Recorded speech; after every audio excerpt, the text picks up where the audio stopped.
أعوذ بالله من الشيطان الرجيم. الرحمن الرحيم. الحمد لله نحمده ونستعينه ونستغفره ونؤمن به ونتوكل عليه ونعوذ بالله من شرور أنفسنا ومن سيئات أعمالنا. من يهده الله فلا مضل له ومن يضلله فلا هادي له، ونشهد أن لا إله إلا الله وحده لا شريك له، ونشهد أن سيدنا ومولانا محمدا عبده ورسوله صلى الله عليه وعلى آله وأصحابه وبارك وسلم تسليما كثيرا كثيرا. أما بعد، فأعوذ بالله من الشيطان الرجيم. بسم الله الرحمن الرحيم. والسابقون الأولون من المهاجرين والأنصار والذين اتبعوهم بإحسان رضي الله عنهم ورضوا عنه وأعد لهم جنات تجري تحتها الأنهار خالدين فيها أبدا، ذلك الفوز العظيم. وقال النبي صلى الله عليه وسلم: من يريد الله به خيرا يفقهه في الدين. وعن عبد الله بن مسعود رضي الله عنه قال: من كان مستنا فليستن بمن قد مات، فإن الحي لا تؤمن عليه الفتنة. أولئك أصحاب محمد صلى الله عليه وسلم، كانوا أفضل هذه الأمة، أبرها قلوبا وأعمقها علما وأقلها تكلفا، اختارهم الله لصحبة نبيه ولإقامة دينه، فأعرفوا لهم فضلهم واتبعوهم على أثرهم، وتمسكوا بما استطعتم من أخلاقهم وسيرهم، فإنهم كانوا على الهدى المستقيم. میرے بھائیوں اور بزرگوں، اللہ کا شکر ہے، اللہ کا احسان ہے کہ اللہ تعالیٰ نے ہم کو اجتماع گاہ میں پہنچایا. ہونا تو یہ چاہیے تھا کہ زیادہ سے زیادہ مجمع یہاں سے اللہ کے راستے میں جاتا، تو جانے والوں کی مقدار زیادہ ہوتی اللہ کے راستے میں، اپنے گھروں پر واپس ہونے والوں کی مقدار اور تعداد کم ہوتی. لیکن اللہ کے راستے میں جانے والوں کی تعداد کم ہے اور گھروں پر جانے والوں کی تعداد زیادہ ہے. تو جو حضرات اللہ کے راستے میں جانے والے ہیں وہ بھی اللہ کا شکر ادا کریں، اور جو اپنے گھروں پر واپس جانے والے ہیں وہ بھی یہاں سے ندامت کے ساتھ جاوے. اور یہ ہونا تو یہ چاہیے تھا کہ یہاں سے ہم بھی اللہ کے راستے میں جاتے، لیکن اب نہیں جا رہے ہیں تو ندامت کے ساتھ جائے اور اس نیت کے ساتھ جائے کہ انشاءاللہ ہم بھی اپنے گھروں پر جانے کے بعد تیاری کر کے جلدی سے جلدی نکلیں گے. اب ان کو بھی اپنے مقام پر جانے کے بعد کیا کام کرنا ہے اور اللہ کے راستے میں نکلنے والوں کو کیا کام کرنا ہے، انشاءاللہ جو باتیں عرض کی جائے گی اور جو اعمال بتائے جائیں گے وہ دونوں مجمع کے نفع کی ہوگی. اس کے لیے دونوں لائن کا مجمع، جو بھی اعمال بتائے جائے اور جو بھی باتیں عرض کی جائے اس کو دھیان توجہ کے ساتھ عمل کی نیت سے سنیں، انشاءاللہ دونوں کو نفع ہوگا. اس لیے کہ جو اعمال بتائے جائیں گے اللہ کے راستے میں نکل کر کیا کرنا ہے، وہی اعمال ہمیں اپنے مقام پر بھی کرنا ہے، کچھ کمی بیشی کے ساتھ. لیکن جو اللہ کے راستے میں عمل کرنا ہے وہی اپنے مقام پر بھی کرنا ہے، کیونکہ مسلمان کی شان یہ ہونی چاہیے کہ یا تو وہ اللہ کے راستے کی نقل و حرکت میں ہو یا اپنے مقام پر ہے تو دین کی نصرت میں ہو. مولانا الیاس صاحب رحمۃ اللہ علیہ فرماتے تھے کہ مسلمان کیسا مسلمان ہے کہ جو نہ ہجرت میں ہو نہ نصرت میں ہو. مسلمان یا تو ہجرت میں ہونا چاہیے کہ باہر کی نقل و حرکت میں، یا پھر اپنے مقام پر ہے تو مقام پر دین کی نصرت میں ہو. اگر مقام پر بھی دین کی نصرت میں نہیں ہے اور باہر کی نقل و حرکت میں بھی نہیں ہے تو یہ کیسا مسلمان ہے؟ تو اس کے لیے بھائی جو بھی اعمال بتائے جائیں گے تو پورا مجمع دھیان توجہ کے ساتھ میں عمل کی نیت سے سنیں، تو انشاءاللہ عمل کی نیت سے عمل کرنے کی توفیق ملے گی۔ حدیث پاک کے مفہوم میں ہے وَإِنَّمَا لِكُلِّ امْرِئٍ مَّا نَوَىٰ، آدمی جس چیز کی نیت کرتا ہے اللہ تعالیٰ اس کو وہ چیز عطا فرماتے ہیں۔ تو اس کے لیے پورا مجمع دھیان توجہ کے ساتھ میں عظمت کے ساتھ توجہ کے ساتھ اور عمل کی نیت کے ساتھ میں سنیں۔ کیوں بھائی سنیں گے انشاءاللہ بھائی؟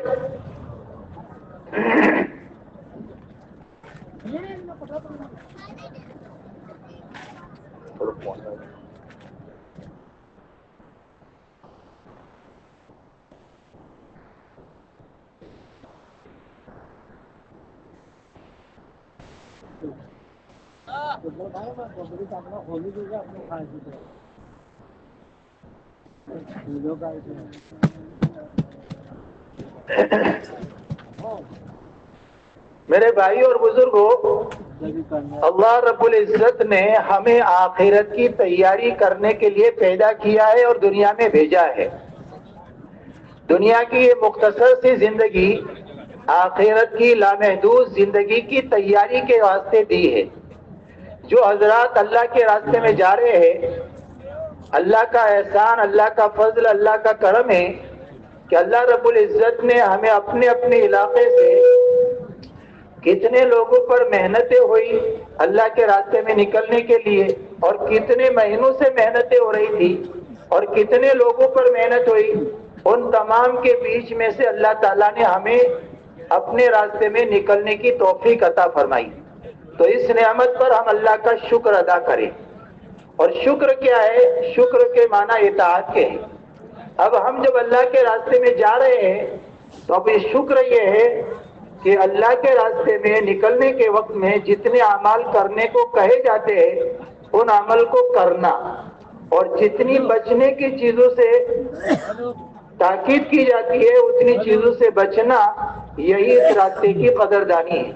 اس لیے دھیان توجہ کے ساتھ سنیں کہ جو کام کرنے کو کہے جائے ان کو کرنا ہے، اور جتنی چیزوں سے بچنے کو کہا جائے اس سے بچنا ہے، کیونکہ ہماری تربیت اور ترقی کے اندر یہ دو باتیں ہیں، کرنے کے کام کرنا اور بچنے کے کاموں سے بچنا۔ ان دو چیزوں کے لحاظ کے ساتھ جتنا ہم اپنا وقت لگائیں گے اسی کے اعتبار سے ہماری ترقی ہوگی اور تربیت ہوگی۔ اللہ کا راستہ یہ بہت عظیم راستہ ہے۔ اس راستے کا تھوڑا بھی بہت ہے اور بہت بھی تھوڑا ہے۔ تھوڑا بھی بہت اس معنی کر کے کہ اس راستے میں اگر آدمی 1 روپیہ خرچ کرتا ہے اللہ تعالیٰ اس کو لاکھوں کے حساب سے اس کا اجر عطا فرماتے ہیں۔ اس راستے میں 1 صبح 1 شام دے دینا دنیا مافیہ سے بڑھ کر کے ہے۔ اسی طرح اس راستے کے اندر اگر کوئی تکلیف آ جائے اور اس پر آدمی صبر کرتا ہے اللہ تعالیٰ اس کا اجر بھی اس کے حساب سے عطا فرماتے ہیں۔ اس لیے یوں آتا ہے کہ اگر سر میں درد ہوا اور آدمی نے صبر کیا، ثواب کی امید رکھی، اللہ تعالیٰ اس کے پچھلے گناہوں کو معاف فرما دیتے ہیں۔ 1 دن کا بخار آیا، ثواب کی امید رکھی، اللہ تعالیٰ اس کو گناہوں سے ایسا پاک صاف فرماتے ہیں گویا آج ہی ماں کے پیٹ سے پیدا ہوا۔ تو یہ اس راستے کی تکلیف اور اس راستے کی نیکی اتنی بڑی ہے۔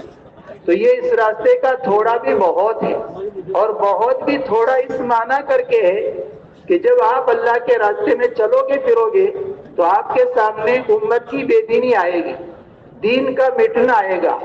نیز آپ جب تعلیم کے حلقے میں بیٹھ کر اللہ کے نبی صلی اللہ علیہ وسلم کی زندگی سنیں گے اور صحابہ کرام رضی اللہ تعالیٰ عنہ اجمعین کی زندگی سنیں گے، ان کے ایمان کے، ان کے تقوی، ان کے دین کے لیے قربانی دینا، یہ ساری باتیں جب سنیں گے اس وقت میں پتہ چلے گا کہ ہم جو کچھ دے رہے ہیں وہ تھوڑا دے رہے ہیں۔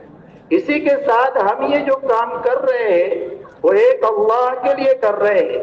تو اللہ تو بہت بڑے ہیں، اپنی ذات میں بھی بڑے، صفات میں بھی بڑے ہیں۔ آدمی اپنا سب کچھ لگا دے تو بھی اللہ کے شایان شان نہیں ہو سکتا ہے۔ اللہ کے نبی صلی اللہ علیہ وسلم نے اپنی جانی، مالی، قلبی، فکری ساری صلاحیتیں اور ساری طاقتیں صرف کر دی، پھر بھی آپ یوں کہہ رہے ہیں اللہم لا احصی ثناء علیک انت کما اثنیت علی نفسک، اے اللہ جیسے تیری تعریف بیان کرنی چاہیے ویسے میں تعریف بیان نہ کر سکا، تو ایسا ہی ہے جیسا تو نے خود اپنی تعریف بیان کی۔ اس لیے میرے بھائیوں یہ تو اتنا عظیم راستہ ہے، اب سمجھنا یہ ہے کہ ہم اللہ کے راستے میں کیوں جا رہے ہیں، اللہ کے راستے میں جانے کی غرض و غایت کیا ہے، مقصد کیا ہے؟ تو اس کی آسان بات یہ ہے کہ ہم اپنی آخرت بنانے کے لیے جا رہے ہیں، کہ ہماری آخرت بن جائے، اس لیے کہ کل قیامت کے میدان میں ہر آدمی سے پوچھا جائے گا کہ کون اپنی آخرت بنا کر کے آیا، موت کے وقت میں ہی سوال ہوگا۔ تو ہم اللہ کے راستے میں جا رہے ہیں کہ اپنی آخرت بنانے کے لیے، ہماری آخری منزل جو ہے وہ جنت ہے، ہماری آخری منزل جنت ہے، تو ہماری جنت بن جائے، اللہ کی رضا مل جائے، تو ہم اپنی آخرت بنانے کے لیے جا رہے ہیں۔ تو آخرت کس کی بنے گی؟ جو اپنے آپ کو بنائے گا، جس نے اپنے آپ کو بنایا اس کی آخرت بنے گی، اور جس نے اپنے آپ کو نہیں بنایا اس کی آخرت نہیں بنے گی۔ اب بنا ہوا انسان کون ہے؟ فرمایا جس کا دل بن جائے، دل میں ایمان اور یقین بن جائے، بدن سے نکلنے والے اعمال بن جائے، اور تیسری بنیاد اخلاق بن جائے، اور چوتھی بنیاد فکر صحیح ہو جائے۔ فرمایا یہ چار باتیں اگر بن گئی تو یہ بنا ہوا انسان ہے۔ اس بنے ہوئے انسان کی قیمت اللہ کے یہاں اتنی ہے جس کو میں اور آپ تصور نہیں کر سکتے۔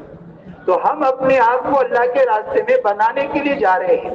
تو بننے میں پہلی بات کیا ہے کہ ایک تو دل بنے ایمان اور یقین کے اعتبار سے، دوسرا ہمارے بدن سے نکلنے والے اعمال بنے، حضرت محمد صلی اللہ علیہ وسلم کے طریقوں میں ڈھل جائے، تیسری بنیاد ہمارے اخلاق بن جائے کہ ہمارے اخلاق ہمارے نبی کے اخلاق کے مطابق آتے جائے، اسی طرح ہماری فکر وہ ہو جائے جو نبی پاک علیہ السلام کی فکر تھی۔ اللہ کے نبی کی فکر اور اللہ کے نبی کی سوچ کیا تھی کہ دنیا میں بسنے والا ایک انسان اللہ کے عذاب سے بچ کر اللہ کی رحمت کی آغوش میں آ جائے، جہنم سے بچ کر جنت میں جانے والا بن جائے۔ یہ فکر، یہ سوچ تھی، یہ درد تھا، یہ غم تھا، فرمایا اس میں کا کچھ نہ کچھ حصہ مجھے اور آپ کو مل جائے۔ اب دوستو بزرگوں اب اللہ کے راستے میں جائیں گے، اب یہ ساری چیزیں اور ہمارے اندر بناؤ کیسے آوے؟ اس کے لیے چند بنیادی محنتیں ہیں۔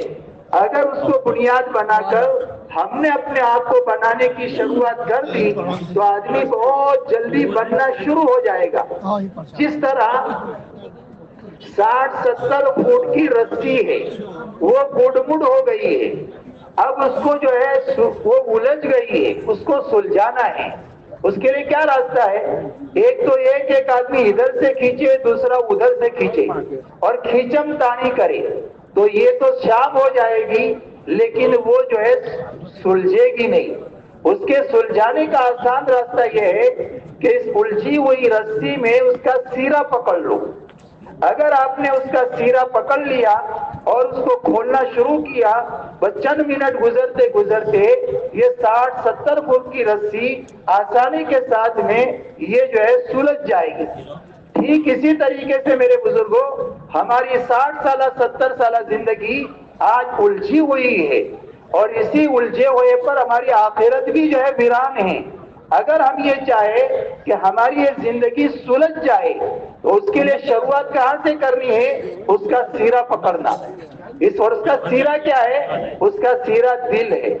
اس لیے نبی پاک علیہ السلام اور دنیا میں جتنے انبیاء تشریف لائے ان تمام نبیوں نے آ کر کے انسانوں کی زندگیوں کے الجھاؤ کو دور کرنے کے لیے وہ کہاں سے اپنی محنت شروع کی؟ وہ شروع کی دل سے، اور دل کی زمین پر اس کا موضوع کیا ہے؟ فرمایا موضوع ہے لا الہ الا اللہ، لا الہ الا اللہ، کہ ہمارے دل کے اندر یہ بات اتر گئی تو زندگی سلجھنا شروع ہو جائے گی۔ تو سب سے پہلی محنت اللہ کے راستے میں جو ہمیں کرنی ہے اور ہر مسلمان کو کرنی ہے وہ اپنے کلمے پر محنت کرنا ہے کہ یہ کلمہ میرے دل کے اندر اتر جائے. اللہ کا شکر ہے، اللہ کا احسان ہے، اللہ کا فضل ہے کہ اللہ رب العزت نے ہمیں ماں کی گود میں مسلمان کے گھر میں ہم کو یہ کلمہ اور ایمان دے دیا. لیکن ہمارا یہ کلمہ جو ہے وہ موروثی ہے، وراثت میں ملا ہے، اس لیے ابھی اس کی حقیقت دل میں اتری نہیں ہے. ورنہ اس کلمے کو اپنے دل میں اتارنا ہے. جب یہ کلمہ دل میں اترتا ہے تو زندگی کو بدل کے رکھ دیتا ہے، زندگی کو بدل کے رکھ دیتا ہے. اسی لیے حدیث پاک میں یوں فرمایا کہ من قال لا الہ الا اللہ مخلصا دخل الجنہ. قیل وما اخلاصها یا رسول اللہ؟ قال ان تحجزه عن محارم اللہ. فرمایا جس نے یہ کلمہ اخلاص کے ساتھ پڑھا، اخلاص کے ساتھ میں اس کلمے کو پڑھا، وہ جنت میں داخل ہو گیا. تو فوراً صحابہ نے پوچھا کہ اللہ کے نبی اخلاص کی کیا علامت ہے؟ اس لیے کہ ہر چیز کی علامت ہوتی ہے. دلیا ہو گیا، پیشاب پیلا ہوتا ہے، پیٹ میں جلن ہوتی ہے، بخار آیا تو یہ بدن گرم ہے، یہ اس کی نشانی اور علامت ہے. تو یہ کلمہ اخلاص والا ہے کہ نہیں، اس کی نشانی کیا ہے؟ تو یوں فرمایا اللہ کے نبی صلی اللہ علیہ وسلم نے ان تحجزہ عن محارم اللہ. یہ کلمہ اگر اس کو حرام کاموں سے روک رہا ہے تو سمجھو کہ یہ کلمہ اخلاص والا ہے، اور اگر یہ کلمہ اس کو حرام کاموں سے نہیں بچا رہا ہے تو آدمی کے کلمے کے اندر کھوٹ ہے. اب اس حدیث کے معیار میں ہر آدمی اپنے کلمے کو پرکھ لے اور دیکھ لے کہ میرا کلمہ اخلاص والا ہے کہ نہیں. اس لیے سب سے پہلی محنت جو کرنی ہے وہ اپنے اس کلمے پر محنت کرنی ہے کہ لا الہ الا اللہ والا یقین ہمارے دلوں کے اندر اتر جائے. لا الہ، اللہ کے علاوہ جتنا جو کچھ ہے وہ سب کا سب اللہ کا غیر ہے، چاہے وہ چھوٹی شکل ہو یا بڑی شکل ہو. ایک ذرے سے لے کر پہاڑ تک اور زمین سے لے کر آسمان تک، ایک قطرے سے لے کر ٹھاٹے مارتے ہوئے سمندر تک، اور پیسے سے لے کر اربہ تک، اور چونٹی سے لے کر جبریل امین تک، یہ جتنا جو کچھ ہے فرمایا وہ سب اللہ کا غیر ہے، سب اللہ کا غیر ہے. اس کے ہاتھ میں نہ نفع ہے، نہ نقصان ہے، نہ مارنا ہے، نہ جلانا ہے، نہ کاموں کا بنانا ہے، نہ بگاڑنا ہے. ان میں سے کسی کے ساتھ میری کامیابی ناکامی کا تعلق نہیں ہے الا اللہ. ایک اللہ کے ہاتھ میں میری کامیابی اور ناکامی، عزت اور ذلت کا تعلق ہے. یہ ہمارے دل کی گہرائیوں کے اندر یہ بات اتر جائے، یہ سب سے پہلے ہم کو محنت کرنی ہے. لیکن دوستو بزرگوں، اس وقت میں غیر اللہ کا یقین دل میں اترا ہوا ہے، اور یوں کہے کہ غیر اللہ کا یقین آتا ہے، لانا نہیں پڑتا، اور اللہ کا یقین لانا پڑتا ہے، آتا نہیں ہے. اللہ کا یقین آتا نہیں، لانا پڑتا ہے، اور غیر اللہ کا یقین آتا ہے، لانا نہیں پڑتا، اس لیے کہ مشاہد ہے وہ. اب جس کا یقین آیا ہے اس کو نکالنا ہے، اور جس کا یقین نہیں آیا اس کو لانا ہے.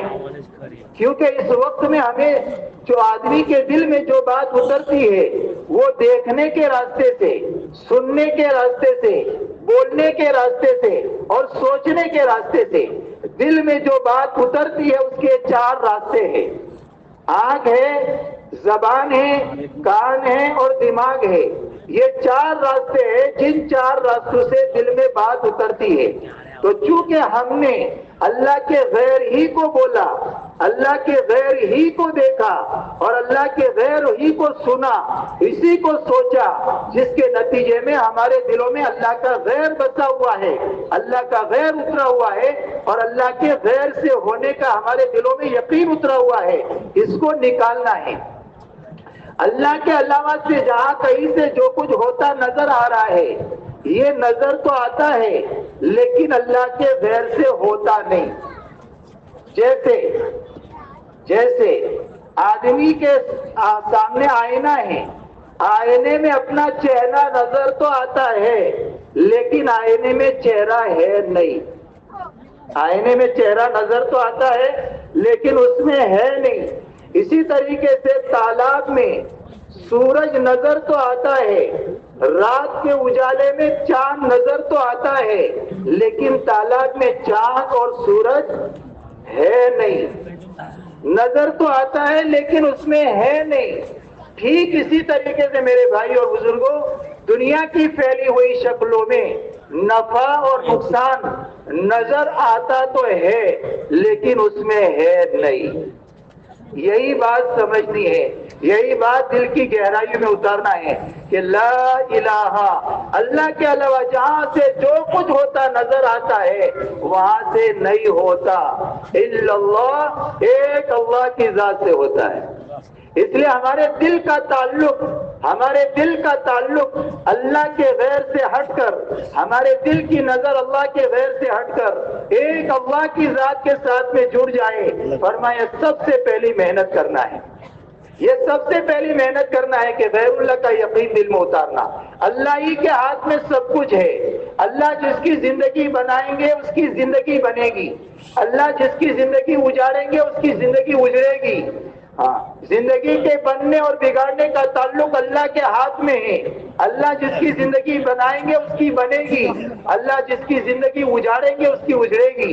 لیکن اللہ تعالیٰ اندھادھند زندگی بناتے نہیں اور اندھادھند اللہ زندگی کو اجاڑتے نہیں۔ اللہ کے یہاں ضابطہ ہے اور وہ ضابطہ ہے محمد الرسول اللہ، وہ ضابطہ ہے محمد الرسول اللہ کہ جس کی زندگی آقا کی زندگی سے میل کھائے گی اللہ ان کی زندگی کو بنائیں گے، اور جن کی زندگی آقا کی زندگی سے ہٹی ہوئی ہوگی اللہ ان کی زندگی کو اجاڑیں گے۔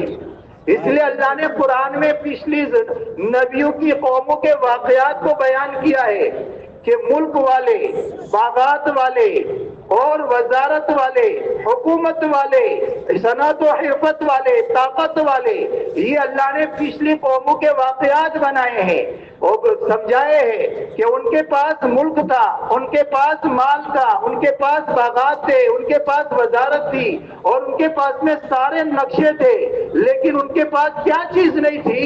ان کے پاس نبی کے طریقے نہیں تھے۔ تو باوجود ہے کہ ان کے پاس میں دنیا کے سارے نقشے تھے لیکن اللہ نے ان کی زندگیوں کو اجاڑ دیا، ان کی زندگیوں کو ویران کر دیا۔ اللہ نے دنیا میں بھی عذاب بھیجا اور آخرت کا ہمیشہ ہمیشہ کا عذاب رہا۔ اس لیے اللہ کس کی زندگی بناتے ہیں کہ جس کی زندگی حضرت محمد صلی اللہ علیہ وسلم کے طریقوں میں ڈلی ہوئی ہوگی اللہ ان کی زندگی کو بنائیں گے، اور جن کی زندگی آقا کی زندگی سے ہٹی ہوئی ہوگی ان کی زندگی فرمایا اللہ برباد کریں گے اور ان کے لیے جو ہے ویرانی آئے گی، آخرت میں پچھتائیں گے اور ان کے پچھتانے کا کوئی پار نہیں ہوگا۔ یہ 4 لائن کا یقین بنانا ہے، 4 لائن کا یقین، اللہ کے غیر سے نہ ہونے کا یقین، ایک اللہ سے ہونے کا یقین، اور دنیا میں جتنے طور طریقے ہیں رہنے سہنے کے، زندگی گزارنے کے، ان تمام طریقوں میں 100% ناکامی ہے۔ جو اس طریقے پر چلے گا وہ ہلاک ہوگا، وہ ناکام ہوگا، وہ برباد ہوگا۔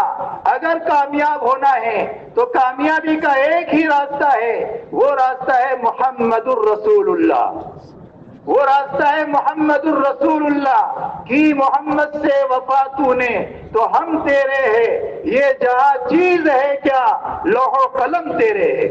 خلاف پیغمبر کثیرہ گزید کہ ہرگز بمنزل نہ راحت، کہ ہرگز بمنزل نہ خواہد رسید۔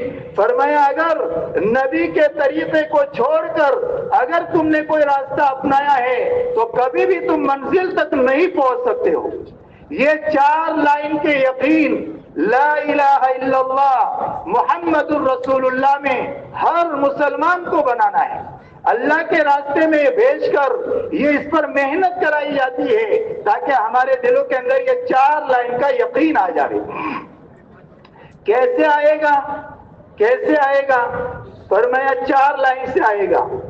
میں نے شروع میں کہی غیر اللہ کا یقین آتا ہے، لانا نہیں پڑتا۔ اللہ کا یقین آتا نہیں، لانا پڑتا ہے۔ تو جس کا آیا ہے اس کو نکالنا ہے، جس کا نہیں آیا اس کا لانا ہے۔ اس کے لیے 2 کام، جس کا آیا ہے اس کی دیو قربانی، جس کا آیا ہے اس کی دیو قربانی، اور جس کا یقین لانا ہے اس کی دیوے دعوت، جس کا یقین لانا ہے اس کی دیوے دعوت۔ اللہ کا شکر ہے ہم قربانی دے کر کے اللہ کے راستے میں نکل رہے ہیں۔ ایک کام ہو گیا کہ جس کا یقین آیا ہے اس کی قربانی دی ہے۔ اب اللہ کے راستے میں جانے کے بعد اور ابھی سے جس کا یقین لانا ہے اس کی دیوے دعوت۔ جب اللہ کی دعوت دیں گے، اللہ کی بڑائی، اللہ کی عظمت، اللہ کی طاقت، اللہ کتنے بڑے ہیں، اللہ کی ذات کتنی بڑی، اللہ کی صفات کتنی بڑی، اللہ کی قدرت کتنی بڑی، اللہ کی طاقت کتنی بڑی، اللہ کے خزانے کتنے بڑے، اللہ کی داد و دہش کتنی بڑی، اللہ کی پکڑ کتنی بڑی، جب اس کی ہم دیں گے دعوت اور دوسرا سنیں گے تعلیم کے حلقوں میں بیٹھ کر، ایک دینا گھر گھر جا کر، فر جا کر، ہر مسلمان سے جا کر اللہ کی دعوت دینا، دوسرا تعلیم کے حلقوں میں بیٹھ کر ایمان کے، کلمے کے اور اس کے فضائل کو سننا، دو کام، اور تیسرا کام اللہ سے مانگنا، تیسرا کام اللہ سے مانگنا، یہ تین کام، اور چوتھا کام اس کی مشق کرنا، اس کی مشق کرنا۔ مشق کیا ہے؟ فرمایا ما علی التراب تراب، ما علی التراب تراب، زمین پر جو کچھ ہمیں نظر آ رہا ہے اس کی ابتدا مٹی ہے، اس کی انتہا مٹی ہے، اس کی ابتدا مٹی، اس کی انتہا مٹی، مٹی سے بنی ہوئی چیزیں ہیں۔ جہاں جو کچھ ہمیں نظر آ رہا ہے اللہ تعالیٰ نے اس کو مٹی سے بنایا ہے، اور کل کو یہ مٹی ہو جائے۔ درمیان میں جو شکل بدلی ہوئی ہے اس میں نفع اور نقصان جو ہمیں نظر آ رہا ہے یہ بھی اللہ کی مشیت ارادے کے تابع ہے۔ اللہ کی مشیت ارادے کے بغیر جہاں سے ہمیں نفع نظر آ رہا ہے وہ نفع نہیں دے سکتے، اور اللہ کی مشیت کے بغیر جہاں سے ہم کو نقصان نظر آ رہا ہے وہ نقصان نہیں دے سکتے۔ تو یہ دھیان کرنا کہ زمین پر جو کچھ بنی ہوئی چیزیں ہیں اس کی ابتدا بھی مٹی، اس کی انتہا بھی مٹی، اور درمیان میں جو شکل نظر آ رہی ہے مٹی کی بدلی ہوئی اس میں نفع اور نقصان جو نظر آ رہا ہے اللہ کی مشیت ارادے کے تابع ہے۔ جب اس کی مشق ہوتی رہے گی تو دل میں اللہ کی ذات کا یقین آتا جائے گا، دل میں اللہ کی ذات کا یقین آتا جائے گا۔ ایک جماعت گئی بیرون ملک میں، تو جماعت گاڑی میں سفر کر رہی تھی، وہاں کے لوگوں نے تعارف کرایا کہ یہ جو سامنے بلڈنگ نظر آ رہی ہے وہ ہمارے ملک کی عالی شان بلڈنگ ہے۔ تو میواتی کہنے لگا، وہ اندر کا بنا ہوا تھا، وہ یہی مشق تھی کہ زمین پر جو کچھ ہے اس کی ابتدا مٹی، اس کی انتہا مٹی۔ اس نے کہا کہ یہ پڑی مٹی ہے، وہ کھڑی مٹی ہے۔ پھر آگے چلے تو ایک گاڑی بتائی، وہ سامنے جو گاڑی جا رہی ہے وہ ہمارے ملک کی عالی شان اور قیمتی گاڑی ہے۔ تو میواتی کہنے لگا یہ پڑی مٹی ہے، وہ چلتی مٹی ہے، یہ پڑی مٹی ہے، وہ چلتی مٹی ہے۔ تو بہرحال میرے بھائیوں، یہ 4 لائن کا یقین ہر مسلمان کو اپنے دل پر محنت کر کے لانا ہے، اور جتنا دل میں ایمان اترے گا اتنی زندگی بنتی جائے گی، جتنا دل میں یقین بنتا جائے گا اتنی زندگی آدمی کی بنتی جائے گی۔ اس لیے کہ مال اور ایمان یہ 2 چیزیں چھپتی نہیں ہیں۔ جس طرح مال نہیں چھپتا ایسے ایمان بھی نہیں چھپتا۔ جب دل کے اندر ایمان آتا ہے تو فرمایا زندگی کو بدل کے رکھ دیتا ہے، زندگی کو بدل کے رکھ دے گا۔ جہاں جہاں پر زندگیوں میں کھوٹ ہے فرمایا وہ ساری کھوٹ دور ہو جائے گی۔ کب؟ جب کہ دل کے اندر ایمان اترے جائے۔ تو اللہ کے راستے میں نکال کر، یہ اللہ کے راستے میں سب سے پہلی محنت کرائی جاتی ہے، یقین کے راستے سے یقین اترے، دوسرا دل میں تقوی آوے، اللہ کا خوف آوے، اللہ کے تعلق میں ساری باتیں ہیں کہ یقین آئے، اللہ کا خوف آوے، تقوی آوے، ڈر آوے۔ جب دل میں ڈر آئے گا تو اس ڈر کے ذریعے سے آدمی کی زندگی درست ہوتی چلی جائے گی۔ تو اللہ کے راستے میں نکل کر اپنے اندر تقوی پیدا کرنا ہے، اور وہ اسی راستے سے پیدا ہوگا۔ چنانچہ صحابہ کے اندر بنیادی چیز جو پیدا ہوئی وہ تقوی پیدا ہوا، جس تقوی کے ذریعے سے ان کی زندگی میں احتیاط آئی۔ تو تقوی زندگی میں اللہ کا ڈر آئے، جو ڈر آدمی کو ہر گناہ سے بچا دے۔ دیکھو دین پر چلنے کے لیے اور دین کے احکام 2 لائن کے، ما آتاکم الرسول فخذوہ وما نہاکم عنہ فانتہوا۔ اللہ کا رسول تمہیں جو دے اس کو تم لے لو، اللہ کا رسول تمہیں جن باتوں سے روکے اس سے رک جاؤ۔ یعنی کرنے کے کام اور بچنے کے کام، اور اسی سے آدمی اللہ تک پہنچے گا۔ کرنے کے کام کرنا، بچنے کے کاموں سے بچنا۔ آدمی گاڑی میں سوار ہوتا ہے تو ایک تو ایکسیلیٹر ہوتا ہے اور ایک بریک ہوتی ہے۔ اگر گاڑی میں بریک نہ ہو تو وہ کیا ہوگا؟ کیا ہوگا؟ ایکسیلیٹر بھی ضروری ہے، بریک بھی ضروری ہے۔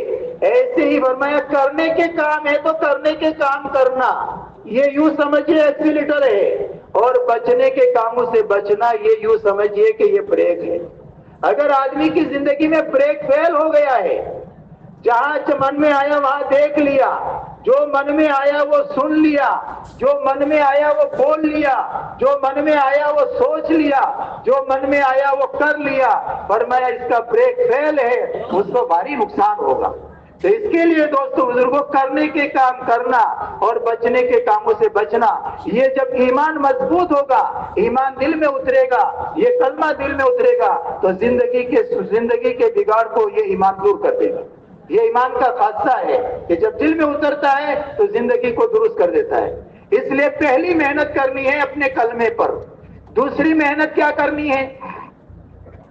دوسری محنت یہ کرنی ہے کہ میرے بدن سے نکلنے والے اعمال حضرت محمد صلی اللہ علیہ وسلم کے طریقوں میں ڈل جائے، کیونکہ اللہ کے یہاں وہی عمل پسندیدہ ہے، اللہ کے یہاں وہی عمل محبوب ہے جو عمل آقا کے طریقے پر ہو، اور جو عمل اللہ کے نبی کے طریقے کے مطابق نہیں ہوگا اس کی جو ہے اللہ کے یہاں کوئی قیمت نہیں۔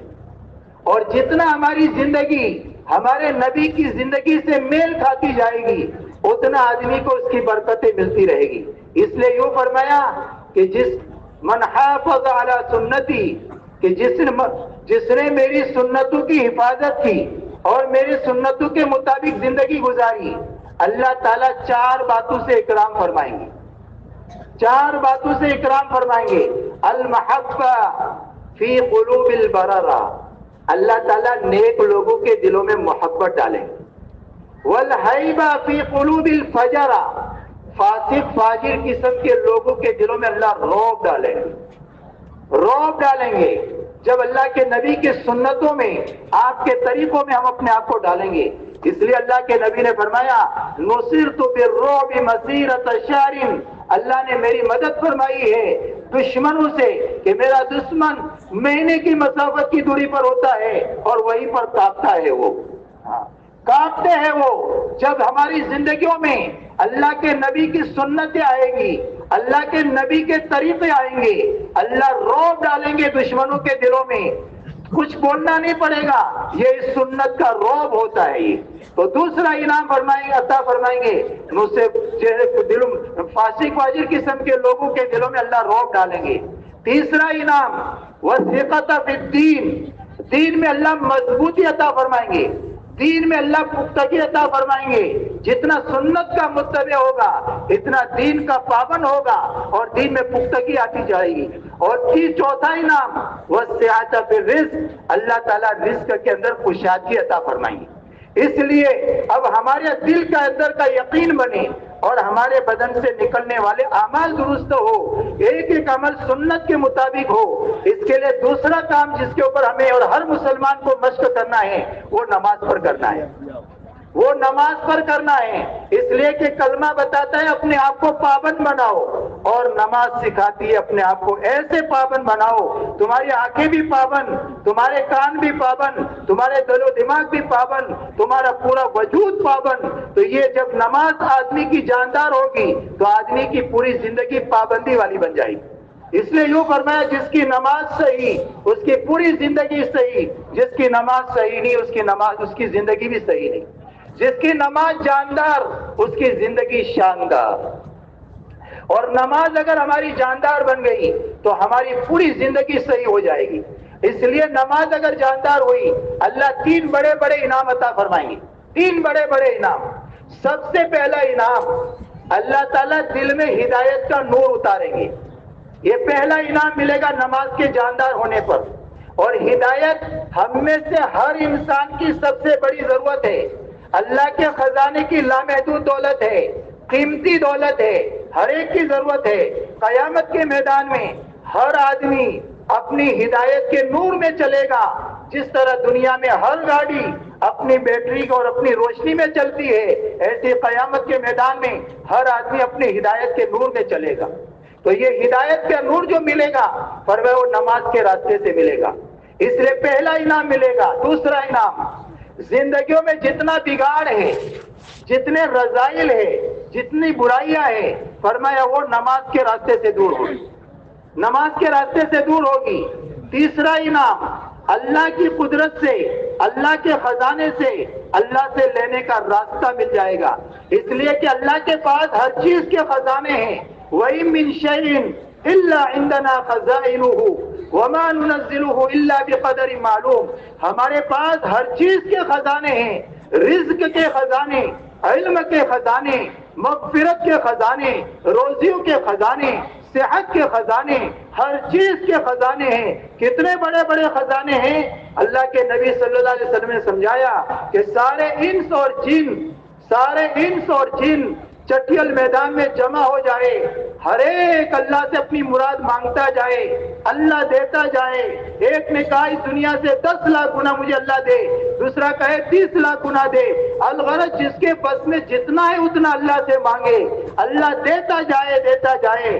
اللہ کے خزانے میں یہ دینے کے بعد اتنی بھی کمی نہیں آئے گی، جتنا آدمی سوئی کو سمندر میں ڈبوئے اور سوئی پر پانی کتنا آتا ہے، سمندر میں اتنی کمی نہیں آتی، فرمایا ایسے اللہ کے خزانے میں اتنی بھی کمی نہیں آئے گی، اتنی بھی اللہ کے خزانے میں کمی نہیں آئے گی۔ تو اللہ کے پاس ہر چیز کے خزانے ہیں، تو خزانے اللہ کے پاس میں ہیں، اور چابی ہر ایمان والے کے پاس میں ہے، چابی ہر ایمان والے کے پاس میں ہے، اور وہ چابی کون سی ہے؟ وہ نماز کی چابی ہے، یہ نماز کی چابی ہے۔ تو دوسرا انعام اللہ عطا فرمائیں گے، زندگیوں کے اندر کا بگاڑ اللہ دور کریں گے، رذائل دور کریں گے۔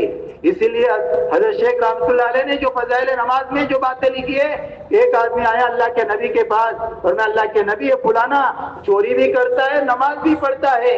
اللہ کے نبی صلی اللہ علیہ وسلم نے فرمایا اس کی نماز اس کو عنقریب اس برے فعل سے روک دے گی، یہ نماز اس کو برے فعل سے روک دے گی۔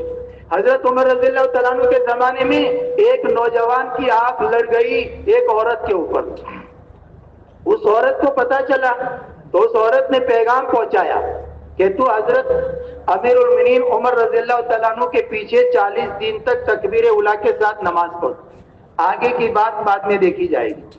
اس نے 40 دن تکبیر اولیٰ کے ساتھ حضرت عمر رضی اللہ تعالیٰ عنہ کے پیچھے نماز پڑھی۔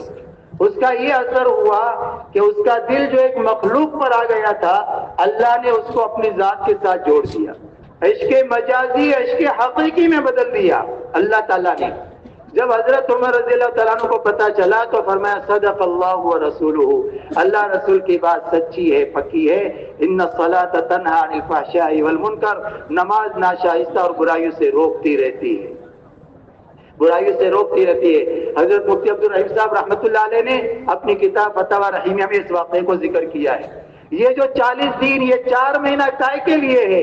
فرمایا اس عمل کا چلہ ہو، عمل کے 4 مہینے ہو، تاکہ ان عمل کے اثرات پڑے زندگی پر، عمل کے اثرات ہوتے ہیں۔ اس لیے فرمایا جو 40 دن تک کوئی عمل اخلاص کے ساتھ میں کرتا ہے، یجری من قلبہ ینابیع الحکمہ، حکمت کا چشمہ اس کے دل سے جاری ہوتا ہے۔ تو اس کے لیے دوستوں بزرگوں فرمایا دوسرا انعام جو ملے گا اندر کا بگاڑ دور ہوگا، اور تیسرا انعام اللہ کے خزانے سے لینے کا راستہ مل جائے گا۔ صحابہ نماز کے راستے سے لیتے تھے، نبیوں نے نماز کے راستے سے لیا۔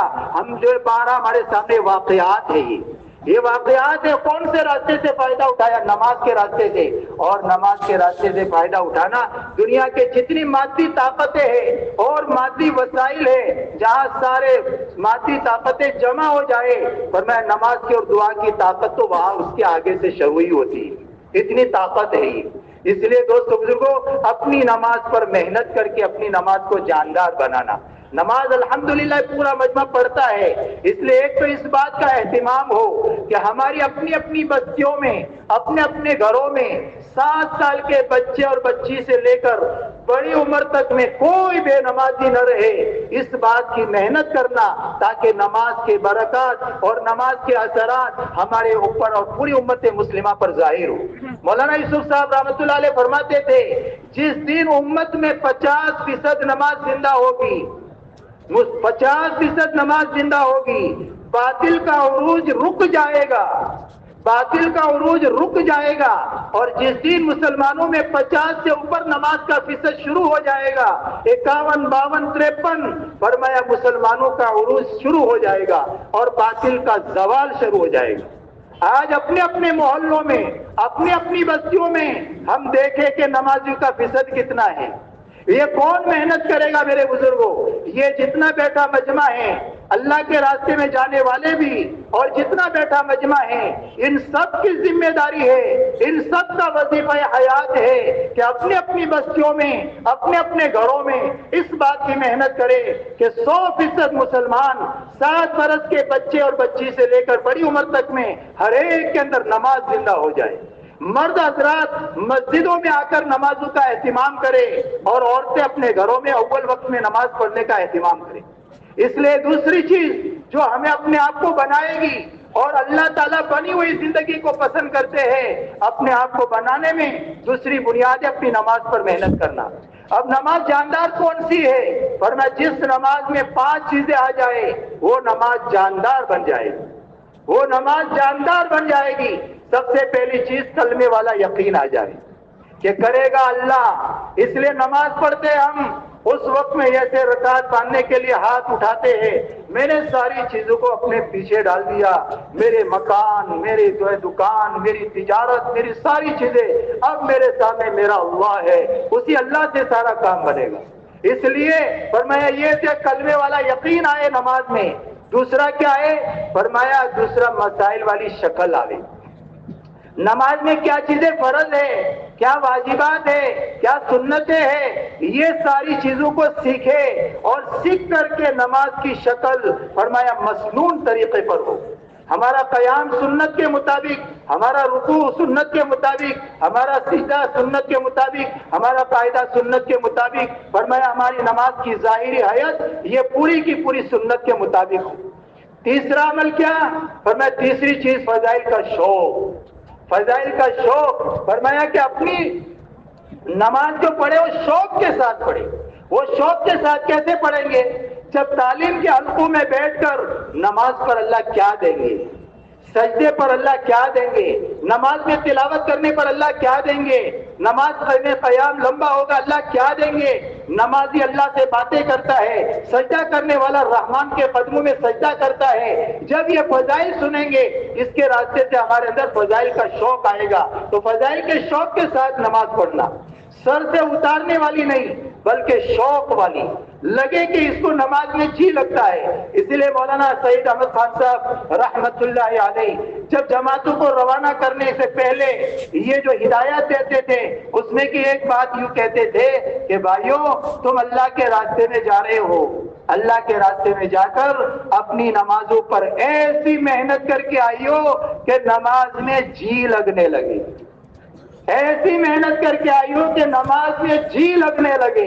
وہ تو نماز سے پتا چلتا ہے کہ نماز قیام میں اس کو جو لمبا ہو رہا ہے، سجدے میں رکوع میں لمبا کر رہا ہے، سجدہ لمبا ہے تو اس کو جی لگ رہا ہے، اور جہاں رکوع میں گیا کہ فوراً کھڑا ہو گیا، اور قومہ کیا کہ نہ کیا کہ سیدھا سجدے میں چلا گیا، وہ تو نماز سے پتا چلتا ہے کہ نماز میں جی لگتا ہے کہ نہیں لگتا۔ اس کے لیے پورا مجمع بیٹا یہ طے کرے کہ ہمیں اپنی نمازوں کو جاندار بنانا ہے، بنائیں گے انشاءاللہ بھائی۔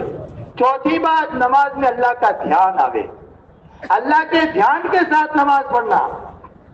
نماز پڑھ رہے ہو تو ہمارا دھیان نماز میں ہو۔ آج تو نماز جیسے شروع کی ہمارا دھیان باہر ہوتا ہے، تو نماز میں اللہ کا دھیان لانے کے لیے کیا کرنا؟ فرمایا اس کے لیے ذکر ہے، اور آسان راستہ یہ ہے، آسان راستہ ہم نماز پڑھے تو نماز میں جو پڑھی جانے والی جو چیزیں ہیں ان پڑھی جانے والے الفاظ پر ہمارا دھیان رہے، جیسے سبحانک اللہم و بحمدک و تبارک اسمک، یہ جو الفاظ پڑھ رہے ہیں ان الفاظ پر دھیان ہو. ایسے سورہ فاتحہ پڑھ رہے ہیں، سورہ فاتحہ پر دھیان ہو. ایسے سورت ملا رہے ہیں، سورت پر ہمارا دھیان ہو. رکوع میں تسبیح پڑھ رہے ہیں، رکوع کی تسبیح پر دھیان ہو. اس طریقے سے ہماری مشق ہوتی جائے گی تو نماز میں دھیان جمنے لگے گا. اور جو خشوع خضوع کا جو حکم ہے، خضوع کیا ہے؟ ہماری نماز سنت کے مطابق ہو، قیام، رکوع، سجدہ، یہ ساری چیزیں. تو یہ خضوع حاصل ہو جائے گا. اور خشوع دل کا جو حاصل ہوگا، فرمایا اگر جو الفاظ پڑھتے ہیں اس کو دھیان کے ساتھ سے پڑھیں گے تو یہ خشوع کا ابتدائی درجہ بھی حاصل ہو جائے گا. اس لیے دوسری چیز فرمایا نماز پر محنت کرنا ہے کہ جس میں اللہ کا دھیان جمے. اور پانچویں چیز نماز پڑھنا اللہ کو راضی کرنے کے لیے. جب یہ 5 چیزیں ہماری نماز میں آ گئی تو اس 5 چیزوں کے راستے سے ہماری نماز جاندار بن جائے گی. یہ جالب اخلاق بھی ہوگی، جالب ارزاق بھی ہوگی. یہ اخلاق کو درست بھی کر دے گی، نماز اخلاق کو درست کر دے گی. اور دوسرا فائدہ کیا ہوگا؟ اس نماز سے بندہ اللہ کے خزانے سے لینے والا بھی بن جائے گا. اس لیے قرآن کریم میں اللہ تعالیٰ نے جہاں نماز کو ذکر کیا ہے وہاں زکوٰۃ کو بھی ذکر کیا ہے. اقیموا الصلاۃ وآتوا الزکاۃ یقیمون الصلاۃ ویؤتون الزکاۃ، جس میں اس بات کا اشارہ ہے کہ اگر آدمی نماز ڈھنگ کی پڑھنے لگے گا، صحیح طریقے سے پڑھنے لگے گا، اللہ اس کو اتنا مال دے دیں گے کہ یہ زکوٰۃ دینے والا بن جائے گا، یہ زکوٰۃ دینے والا بن جائے گا. تو سب اس پر محنت کریں گے بھائی. تیسری محنت جو کرنی ہے وہ علم اور ذکر پر کرنی ہے کہ ہماری 24 گھنٹے کی زندگی 24 گھنٹے کی زندگی من مانی سے نکل جائے اور رب چاہی پر آ جائے. من مانی سے نکل جائے، اس لیے کہ کلمہ پڑھنے کے بعد ہم نے اس بات کا اقرار کیا ہے کہ اب ہماری اپنی کوئی چاہت نہیں. اب میرے مولا کی جو مرضی وہی میری مرضی، میرے مولا کی جو مرضی وہ میری مرضی، اسی کے مطابق میں اپنی زندگی گزاروں گا. تو اللہ کی مرضی کیا ہے؟ تو اللہ کی مرضی کس نے بتائی؟ اللہ کی مرضی اللہ کے نبی نے بتائی. اس لیے فرمایا لا یؤمن احدکم حتی یکون ہواہ تبعا لما جئت بہ، تم میں سے کوئی اس وقت تک کامل مومن نہیں ہو سکتا ہے جب تک وہ اپنی خواہش کو میرے لائے ہوئے دین کے تابع نہ کرے. یعنی من مانی کو چھوڑ دے اور رب چاہی پر اپنی زندگی کو لے آئے. اس لیے اللہ کے نبی صلی اللہ علیہ وسلم نے عمل سے اپنی 24 گھنٹے کی زندگی بتائی. تو جو اللہ کے راستے میں نکل کر اور ہر مسلمان اپنی 24 گھنٹے کی زندگی میں جو کام کرتا ہے اس کام کو علم کی روشنی میں لانا. مسلمان جاہل نہیں ہوتا، مسلمان تو اپنے دین سے واقف اور باخبر ہوتا ہے. اس کے لیے 24 گھنٹے میں جو کام کر رہے ہیں اس کوشش سیکھ کر کے اس کام کو سنت کے مطابق اور اللہ کے نبی کے بتائے ہوئے تعلیم کے مطابق لانا، علم کی روشنی میں لانا. اللہ کے نبی صبح کیسے اٹھتے تھے، لباس کیسے پہنتے تھے، وضو کیسے کرتے تھے، استنجے میں کیسے جاتے تھے، مسجد میں کیسے جاتے تھے، گھر میں کیسے رہتے تھے. الغرض یہ پوری چیز کو سیکھنا ہے. اس کے لیے ہے تیسرا نمبر علم اور ذکر. حال کے امر کو جاننا، آدمی جس حال میں ہے اس حال میں میرے رب کا کیا حکم ہے، میرے نبی کا کیا طریقہ ہے، اس کو سیکھ کر 24 گھنٹے کے عمل کو جو ہے علم کی روشنی میں اللہ کے نبی کی سنت کے مطابق لانا. اس کو سیکھنا ہے اللہ کے راستے میں کہ 24 گھنٹے میں ہم جو کام کرتے اس کی مشق کریں کہ یہ میں کام کر رہا ہوں، یہ کام میرا جہالت کے ساتھ نہ ہو، یہ کام میرا علم کی روشنی میں ہو. کریں گے بھائی انشاءاللہ. اسی کے ساتھ کاروبار کر رہے ہیں تو کاروبار میں حلال کیا حرام کیا، جائز کیا ناجائز کیا، فرمایا اس کو معلوم کرنا تاکہ حرام سے بچ جائے. اس لیے کہ حلال میں برکت ہے، حرام میں نحوست ہے. حلال میں برکت ہے، حرام میں نحوست ہے. اور اللہ تعالیٰ کسی کی روزی ناپاک نہیں اتارتے، اللہ سب کی روزی پاک اتارتے ہیں. سب کی روزی اللہ پاک اتارتے ہیں. جیسے آسمان سے برسنے والا پانی یہ پاک ہوتا ہے، لیکن آدمی برتن لے کر پانی لینے کے لیے جائے تو اگر برتن پاک ہے تو پاک پانی بھی پاک رہے گا، اور اگر برتن ناپاک ہے تو پاک پانی کو بھی ناپاک بنا دے گا. تو اس میں پانی کا کیا قصور ہے، اس میں تو برتن کا قصور ہے. ٹھیک اسی طرح اللہ سب کی روزی پاک اتارتے ہیں. وَفِي السَّمَاءِ رِزْقُكُمْ، تمہاری روزی آسمانوں سے آتی ہے.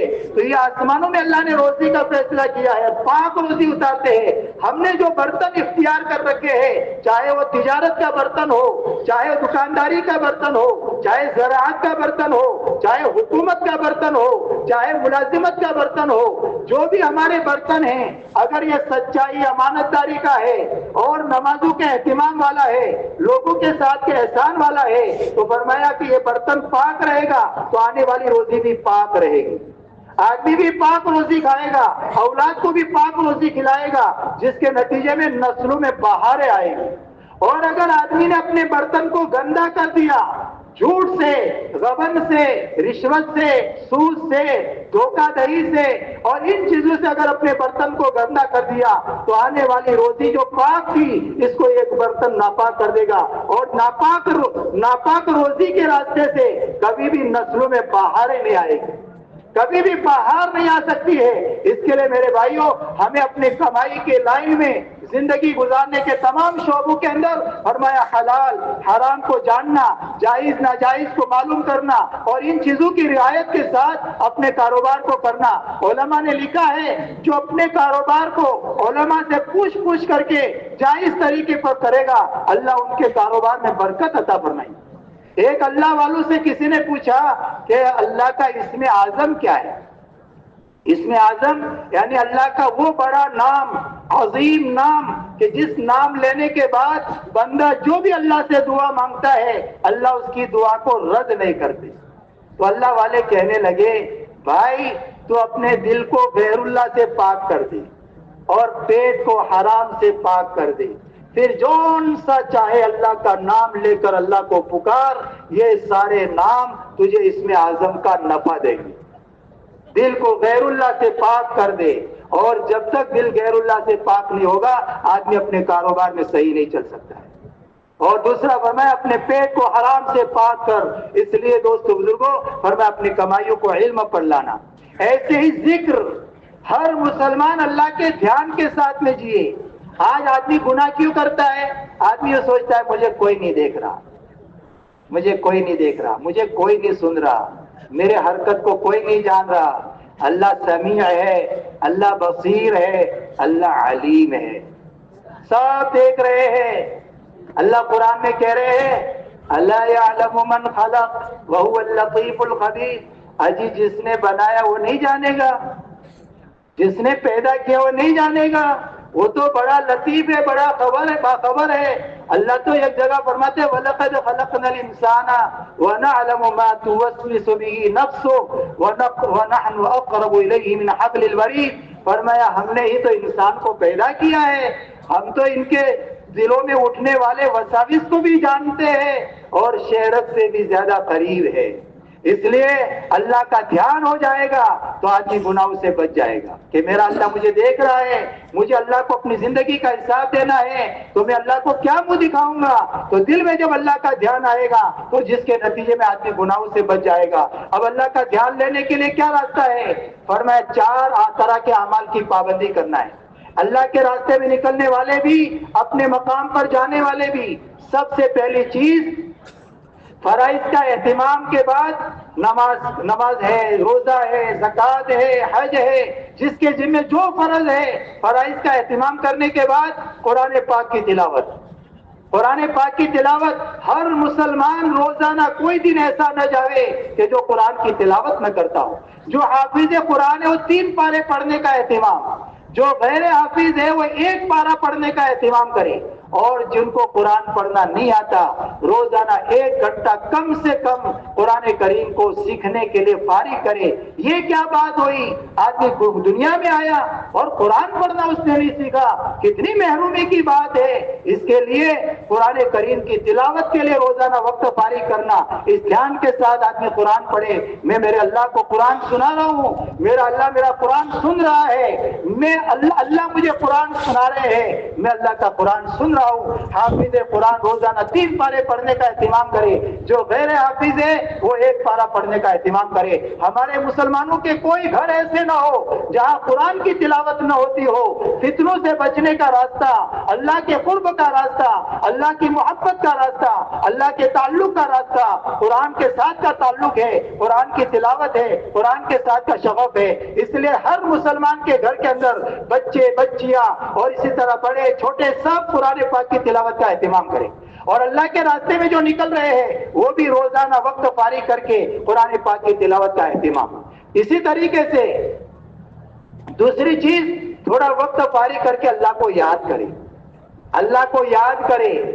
یاد کرنے کے لیے 3 تسبیح کا اہتمام کرے، سبحان اللہ، الحمدللہ، لا الہ الا اللہ، اللہ اکبر، لا حول ولا قوت الا باللہ۔ کتنے پیارے کلمات ہیں، پورے قرآن کا خلاصہ ہے۔ اللہ نے قرآن میں کہیں اپنی پاکی بیان کی ہے، کہیں اپنی تعریف بیان کی ہے، کہیں اپنی وحدانیت بیان کی ہے، کہیں اپنی اللہ نے بڑائی بیان کی ہے، کہیں اللہ تعالیٰ نے اپنی طاقت بیان کی ہے۔ سبحان اللہ، اللہ کی ذات ہر عیب سے پاک ہے۔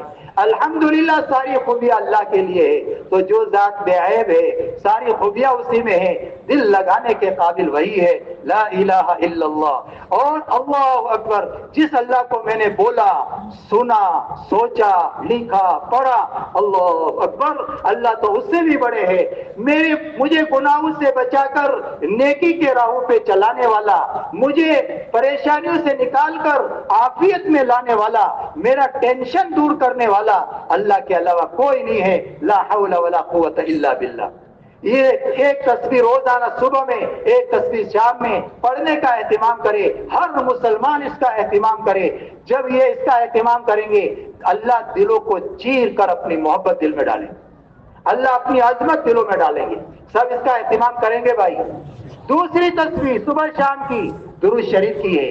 اللہ کے نبی صلی اللہ علیہ وسلم کے ہم پر کتنے احسانات ہیں، ان احسانات کو یاد کر کے اللہ کے دربار میں گویا درخواست کرتے ہیں، اے اللہ تو اپنے شایان اپنے نبی کو اس کا بدلہ عطا فرما۔ تو اللہم صلی علی محمد وعلی آل محمد وبارک وسلم، یا آخری درجے میں صلی اللہ علیہ وسلم، یہ 100 مرتبہ صبح، 100 مرتبہ شام میں، فرمایا 10 رحمتیں اترے گی، 10 نیکیاں لکھی جائے گی، 10 گناہ معاف ہوں گے، 10 درجات بلند ہوں گے۔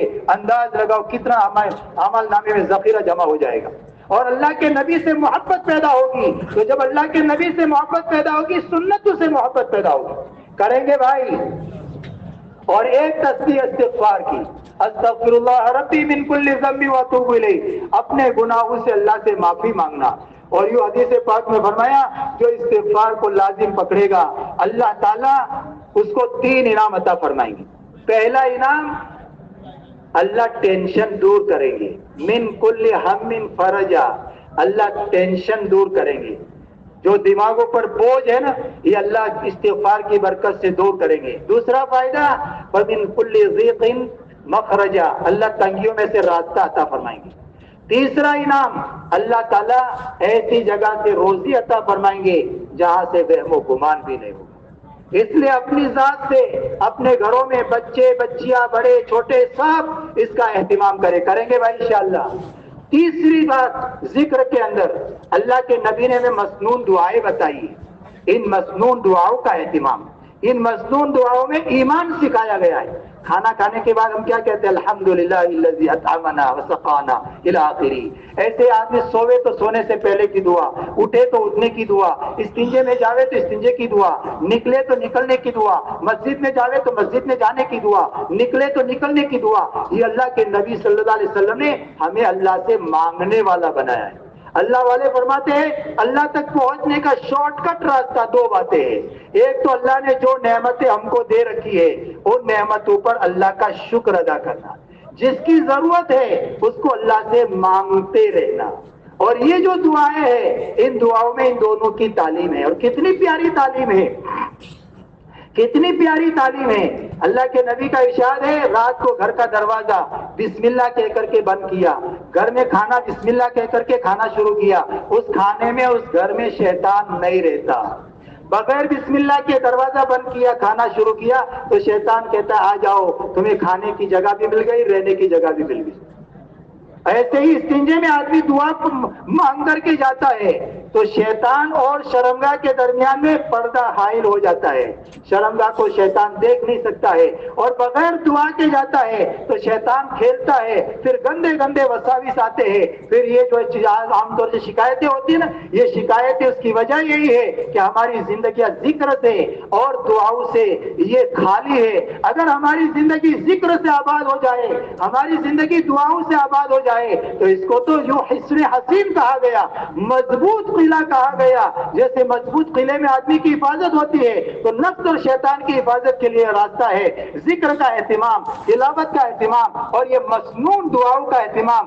جس موقع کی جو دعائیں اللہ کے نبی نے تعلیم دی ہے اس میں بڑی طاقت ہے، چھوٹی چھوٹی دعائیں ہیں لیکن پوری کائنات مانگی ہوئی۔ اب وضو ہے، وضو کے وقت کی دعا ہے اللہم اغفر لی ذنبی ووسع لی فی داری وبارک لی فی رزقی۔ اب آپ انداز لگاؤ، 3 جملے ہیں، خالی 3 جملے، لیکن اللہ کے نبی نے کل کائنات کو مانگ لیا ہے۔ اللہم اغفر لی ذنبی، اللہ میری ذاتی زندگی اچھی بنا دے، ہر آدمی چاہتا ہے میری ذاتی زندگی اچھی بن جائے، اور ووسع لی فی داری، میری گھریلو زندگی اللہ اچھی بنا دے، اور تیسرا میری کاروبار، ووسع لی فی رزقی، اللہ میری کاروباری زندگی اچھی بنا دے۔ اللہ کے نبی نے کل کائنات مانگ لی۔ اب دیکھو یہ چھوٹی چھوٹی دعائیں، اس لیے اللہ کے راستے میں اس کو سیکھ کر کے اس کا پابند بنانا، ہر مسلمان اپنے آپ کو اس کا پابند بنا لے، کریں گے بھائی انشاءاللہ۔ اس کے علاوہ روزانہ دل لگا کر 10 منٹ 15 منٹ 20 منٹ دل لگا کر اللہ سے دعا مانگنا۔ سب سے زیادہ جس کا اکرام اللہ کے یہاں کیا جاتا ہے وہ دعا ہے۔ اللہ تک پہنچنے کا شارٹ کٹ راستہ دعا ہے۔ اس کے لیے آج ہماری دعائیں خالی اجتماعی دعائیں رہ گئی۔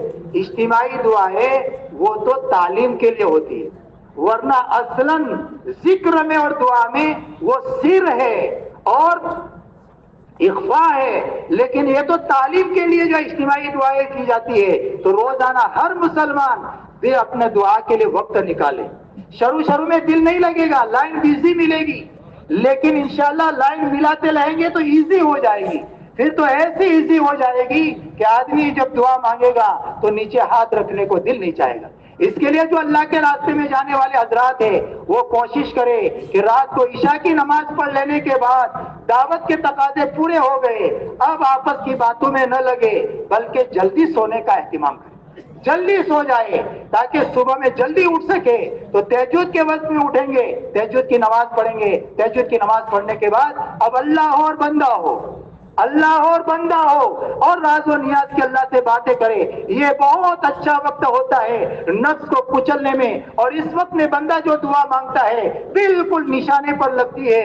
اس لیے اس وقت میں دعا کے مانگنے کا اہتمام، پھر اس کے بعد ذکر کا اہتمام، تلاوت کا اہتمام، یہ ہماری جانے والی جماعتیں اور ایسے اپنے مقام پر جانے والے وہ بھی اس کا اہتمام کرے۔ عشاء کی نماز کے بعد جلدی سو جائے، تاکہ جلدی سوئیں گے تو ہماری نیند پوری ہوگی۔ ماہر نفسیات نے لکھا ہے کہ عشاء کی نماز کے بعد جو جلدی سوتا ہے تو اس کی نیند، آدمی کو باڈی کے لیے نیند کے راستے سے جو انرجی چاہیے فرمایا وہ اس کو مل جاتی ہے جب جلدی سوتا ہے۔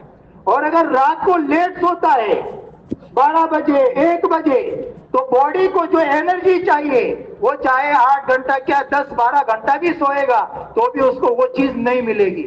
اس لیے آپ کو تجربہ کرنا ہو تو کر لو، جو رات کو جلدی سوئے گا اس کی عام طور سے 3 بجے کے آس پاس میں اس کی آنکھ کھل جائے گی، اور اس کے اندر نشاط ہوگا، اس کے اندر بشاشت ہوگی، اور یہ جو ہے اس کے اندر پھرتی ہوگی۔ کیوں؟ اس لیے کہ باڈی کو جس چیز کی ضرورت ہے اس کو مل گئی۔ اس لیے جو اللہ کے راستے میں جا رہے ہیں وہ اس کا اہتمام کرے کہ راتوں کو عشاء کی نماز کے بعد میں بیٹھ کر کے گپ شپ کرنا یہ اچھی بات نہیں ہے۔ تو پورا اہتمام کرے، اپنے دعوت کے تقاضے انفرادی اعمال پورے ہو گئے، اب اس کے بعد میں جلدی سونے کا اہتمام کرے، جلدی سونے کا اہتمام کرے، کریں گے بھائی انشاءاللہ۔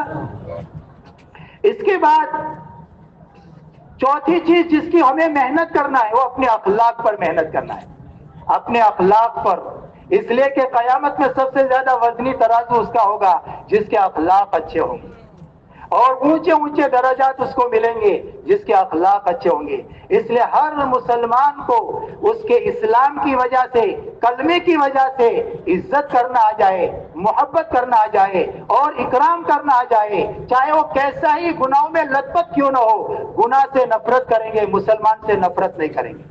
ماں بچے سے اگر پکانے میں لت پت ہے تو پکانے سے نفرت کرتی ہے، لیکن دھو کر کے بچے سے پیار کرتی ہے، سینے سے لگاتی ہے۔ اسی طرح ہر مسلمان یہ بڑا قیمتی ہے، اگرچہ وہ گناہوں میں مبتلا ہے تو گناہ سے نفرت کریں گے، مسلمان سے نفرت نہیں کریں گے، اس کو ترغیب دے کر محبت کے ساتھ، اکرام کے ساتھ اس کو دین کی طرف، اللہ کی طرف اس کو بلائیں گے۔ اس لیے ہمیں اللہ کے راستے میں نکل کر ہمیں اس کی مشق کرنا ہے کہ ہمارے اخلاق اچھے بن جائے۔ اخلاق کا ادنا درجہ یہ ہے ہماری وجہ سے کسی کو تکلیف نہ پہنچے۔ مسلمان کی تعریف کیا ہے؟ فرمایا مسلمان تو وہ ہے اس کی زبان سے، اس کے ہاتھ سے، اس کی حرکت سے کسی کو تکلیف نہ پہنچے۔ مسلمان اور تکلیف پہنچے، یہ کیسے ہو سکتا ہے؟ مسلمان اور اعلیٰ اخلاق کیا ہے؟ خیر الناس من ينفع الناس، بہترین لوگ وہ ہے جو دوسروں کو نفع پہنچائے۔ مسلمان تو دنیا میں نفع پہنچانے کے لیے آیا ہے، دوسروں کے کام آنے کے لیے آیا ہے۔ جو بندہ کسی کے کام میں رہے گا، جب تک وہ دوسرے کے کام میں رہے گا، اللہ کی مدد اس کے ساتھ شامل حال رہے گی۔ اس لیے اپنے اخلاق اچھے بنانا، خصوصاً دعوت و تبلیغ کے کام میں فرمایا اس میں اخلاق یہ ہتھیار ہے، دلوں کے اندر جگہ بنتی ہے۔ اس لیے اب 10-12 ساتھی ہمارے ہوتے ہیں، اب ہر ایک کا مزاج الگ، ہر ایک کا جو ہے سلیقہ الگ۔ ایک ماں باپ کے 5 بیٹے ہیں، سب کا مزاج الگ ہوتا ہے، تو ہم میں سے تو ہر ایک کے ماں باپ الگ الگ ہے، تو سب کا مزاج ایک طریقے کا کہاں سے ہوگا؟ سب کا مزاج الگ الگ۔ اختلاف مزاج کے باوجود آپس میں جڑ کر محبت کے ساتھ، اکرام کے ساتھ، انصاف کے ساتھ، اثار کے ساتھ میں رہنا، فرمایا اس کی مشق ہے۔ اور فرمایا ایمان میں ترقی بھی اسی راستے سے ہوگی۔ اس لیے فرمایا تم جنت میں داخل نہیں ہوں گے جب تک تم جنت میں داخل نہیں ہوں گے جب تک ایمان نہ لاؤ، اور ایمان تمہارا اس وقت تک نہیں ہوگا جب آپس میں محبت نہ کرو۔ اور میں تمہیں ایسا عمل نہ بتاؤں جس کے ذریعے سے آپس میں محبت آئے؟ فرمایا سلام کا رواج دو، سلام کا رواج دو۔ اس لیے معاشرت کو پاکیزہ بنانا، اللہ کے نبی صلی اللہ علیہ وسلم مدینہ منورہ تشریف لے گئے تو آپ نے وہاں جا کر کے جو پیغام دیا، اس پیغام میں آپ نے فرمایا کہ افشوا السلام، سلام کا رواج دو، رشتہ داری کو جوڑو، اور جو ہے لوگوں کو کھانا کھلاؤ، اور رات کے وقت میں لوگ سو رہے ہو تم جو ہے اللہ کے سامنے جو ہے نماز پڑھو، تدخلوا الجنت بسلام، تم جنت میں سلامتی کے ساتھ داخل ہو جاؤ گے۔ یہ جو ہے اعمال بتائے، نرم گفتگو کرنا، اخلاق میں بہت بڑا دخل زبان کو ہے، فرمایا زبان سے نرم گفتگو کرنا۔ تو جتنے اخلاق کی مشق کرنا ہے اللہ کے راستے میں، 10-12 ساتھیوں میں اس کی مشق ہوگی، اپنے مقام پر جانے کے بعد بیوی بچوں کے ساتھ اخلاق کے ساتھ رہے گا، اپنے مسجد وال جماعت کے اندر فرمایا اخلاق کے ساتھ رہے گا، سماج میں اخلاق کے ساتھ رہے گا۔ اس لیے دوستوں کو اپنے اخلاق کو سیکھنا، اور کڑوے گھونٹ پیے بغیر اخلاق نہیں آتے، کڑوے گھونٹ پینے پڑتے ہیں، تحمل اور برداشت کرنا پڑتا ہے، مزاج کے خلاف کوئی بات آئی اس کو برداشت کرنا پڑتا ہے، اس کے بغیر اخلاق نہیں آتی۔ تو اس کے لیے اپنے اخلاق بنانے کی محنت کرنا، اخلاق اولین اور آخرین کے اخلاق۔ اللہ کے نبی نے فرمایا سل من قطعک واعف من ظلمک واحسن الی من اساء الیک، فرمایا جو تم سے کٹے تم اس سے جوڑو، جو تم پر ظلم کرے تم اس کو معاف کر دو، جو تمہیں جو ہے تمہارا برائی کرے تم اس کے ساتھ اچھائی کا معاملہ کرو، جو تمہیں تمہارا حق نہ دے تمہارے ذمہ اس کا جو حق ہے وہ حق ادا کرو۔ اور بھائی یہ سارا کام اس لیے کریں گے تاکہ اللہ راضی ہو جائے، اس لیے اخلاص پر محنت کرنا، اخلاص پر محنت کرنا کہ میں جو کام کروں اپنے دل کو ٹٹولوں کہ میں اس کام کو کس کے لیے کر رہا ہوں، اس لیے کہ جو عمل اللہ کو راضی کرنے کے لیے ہوگا وہی عمل اللہ کے دربار میں قبول ہوگا، اور جو عمل اللہ کی رضا کے علاوہ ہوگا اس عمل کا اللہ کے یہاں کوئی بدلہ نہیں۔ اللہ کہیں گے کہ بھائی جا جس کے لیے تو نے کیا ہے اسی سے اپنا بدلہ لے لے، میرے لیے تو نے کیا ہی نہیں۔ اس لیے اس کی مشق کرنا ہے اللہ کے راستے میں، تصحیح ہے نیت، اپنی نیت کو درست کرتے رہنا تاکہ ہماری نیت درست ہوتی رہے، ورنہ بھائی بڑے بڑے اعمال قیامت میں ان کے ذریعے سے جو ہے جہنم کو بھڑکائی جائے گی۔ تو اخلاص کی محنت کرنا اللہ کے رضا کے جذبے سے اور جنت کے شوق میں، اللہ کے نبی کے دعاؤں میں ہے اللہ کے نبی کی دعاؤں میں ہے اللہم انی اسألک رضاک والجنہ، اللہ میں تجھ سے جنت مانگتا ہوں، اللہ تجھ سے تیری رضا مانگتا ہوں، جنت مانگتا ہوں۔ تو جنت کے شوق میں کرنا، جنت کیا ہے؟ فرمایا اللہ کا مہمان کھانا ہے، جہاں کی ایک ہی سونے کی، چاندی کی، زمرد کی، یاقوت کی، ملانے کے لیے گارا مشک کا، وہاں کی مٹی زعفران کی، کنکر موتیوں کی، جہاں دودھ کی، پانی کی، شہد کی، شراب کی، اللہ نے نہریں چلا رکھی ہے، کافور کے، تسنیم کے، زنجبیل کے، سلسبیل کے، اللہ نے چشمے بنا رکھے ہیں اور ہر لائن کی نعمتیں بنا رکھی ہے، پورا قرآن سے بھرا ہوا ہے، احادیث سے بھری ہوئی ہے۔ تو جنت کے شوق میں کرنا، اللہ کی رضا کے جذبے سے کرنا، یہ 5 بھی ہم کو محنت کرنی ہے اللہ کے راستے میں، اور ہر مسلمان کو۔ چھٹی محنت کیا کرنی ہے؟ وہ دعوت کی محنت کرنی ہے کہ اللہ نے جان اور مال یہ جو ہم کو دیا ہے یہ ہماری ملکیت نہیں ہے، یہ امانت ہے۔ آج مسلمان اس دھوکے میں ہیں کہ جان بھی میری ہے، مال بھی میرا ہے، میں جیسے چاہوں ایسا اس میں تصرف کروں۔ نہیں بھائی، یہ جان اور مال اس کا میں مالک نہیں ہوں، میں امین ہوں۔ اللہ نے مجھے اس کے اندر امین بنایا ہے، اور امانت داری کا تقاضا یہ ہے کہ اگر کسی کو کوئی آدمی 1 لاکھ روپیہ دے اور وہ یوں کہے کہ بھئی اس میں سے اتنا اس کو دے دو، اتنا اس کو دے دو، اتنا اس کو دے دو، اور اتنا اپنی ضرورت میں لے آؤ، اگر اس کے مطابق خرچ کرتا ہے تو یہ امانت دار کہا جائے گا، اور اگر اس کے خلاف کرے گا تو یہ خیانت کرنے والا سمجھا جائے گا۔ ایسے ہی میرے بزرگوں، اللہ رب العزت نے ہم میں سے ہر ایک کو کم و بیش جان اور مال دے رکھی ہے، اور اس کے اندر ہم کو امانت باز بنایا ہے۔ ہماری جان اور مال کہاں لگے؟ سب سے زیادہ اللہ کے کلمے کی سربلندی میں لگے، دوسرے نمبر پر عبادت میں لگے، تیسرے نمبر پر اللہ کے بندوں کے ساتھ احسان کرنے میں لگے، اور بقدر ضرورت اپنی ضرورت میں اسراف سے بچتے ہوئے لگانا۔ یہ 4 جگہ ہے جہاں ہماری جان اور مال کو لگانا ہے۔ یہ اللہ کے راستے میں جو نکالا جاتا ہے وہ اسی لیے تاکہ ہماری جان اور مال کا استعمال صحیح ہو جائے۔ اس لیے اللہ کے راستے میں جانے کے بعد ہمارے اندر دعوت کا فکر آئے، نبی والا غم آئے، نبی والا درد آئے۔ آپ کو یہ غم تھا، درد تھا کہ دنیا میں بچنے والا ایک ایک انسان اللہ کے عذاب سے بچ کر اللہ کے رحمت کے آغوش میں آ جائے، جہنم سے بچ کر جنت میں جانے والا بن جائے۔ یہ فکر، یہ درد مجھے اور آپ کو بھی لگ جائے۔ اس کے لیے یہ 6 بنیادوں پر محنت کرنا ہے۔ دوسری محنت جو کرنی ہے، آپ جہاں جا رہے ہو وہاں والوں پر محنت کرنا ہے کہ وہاں کے لوگ اللہ کے راستے میں نکلیں۔ یہ دوسری محنت کرنا ہے۔ ایک اپنی ذات پر محنت کرنا، ہماری ذات کی تربیت، اس کے لیے میں نے سارے اعمال بتائے۔ دوسرا، آپ جہاں جا رہے ہو وہاں والوں پر محنت کرنا، یہ بھی ہماری محنت کا حصہ ہے۔ ہمارا وظیفہ حیات ہے کہ وہاں والوں پر محنت کرنا کہ وہاں کے لوگ زیادہ سے زیادہ اللہ کے راستے میں نکلے۔ مولانا الیاس صاحب رحمۃ اللہ علیہ فرماتے تھے، لوگوں کو اللہ کے راستے میں نکالو تاکہ ان کے دلوں کے اندھیرے کٹے اور ان کے اندر ہدایت کا نور آئے۔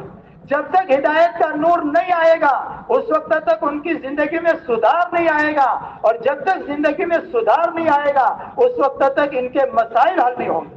اس لیے مولانا کے پاس جب کوئی آدمی آ کر اپنی پریشانیوں کی شکایت کرتا تھا تو مولانا اس کو یوں کہتے تھے، جا بھائی اللہ کے راستے میں، اور اللہ کے راستے میں جا کر اللہ سے اپنا معاملہ ٹھیک کر دے، تو اللہ سے اپنا معاملہ ٹھیک کر دے گا، اللہ تیرے حالات کو بنا دے گے۔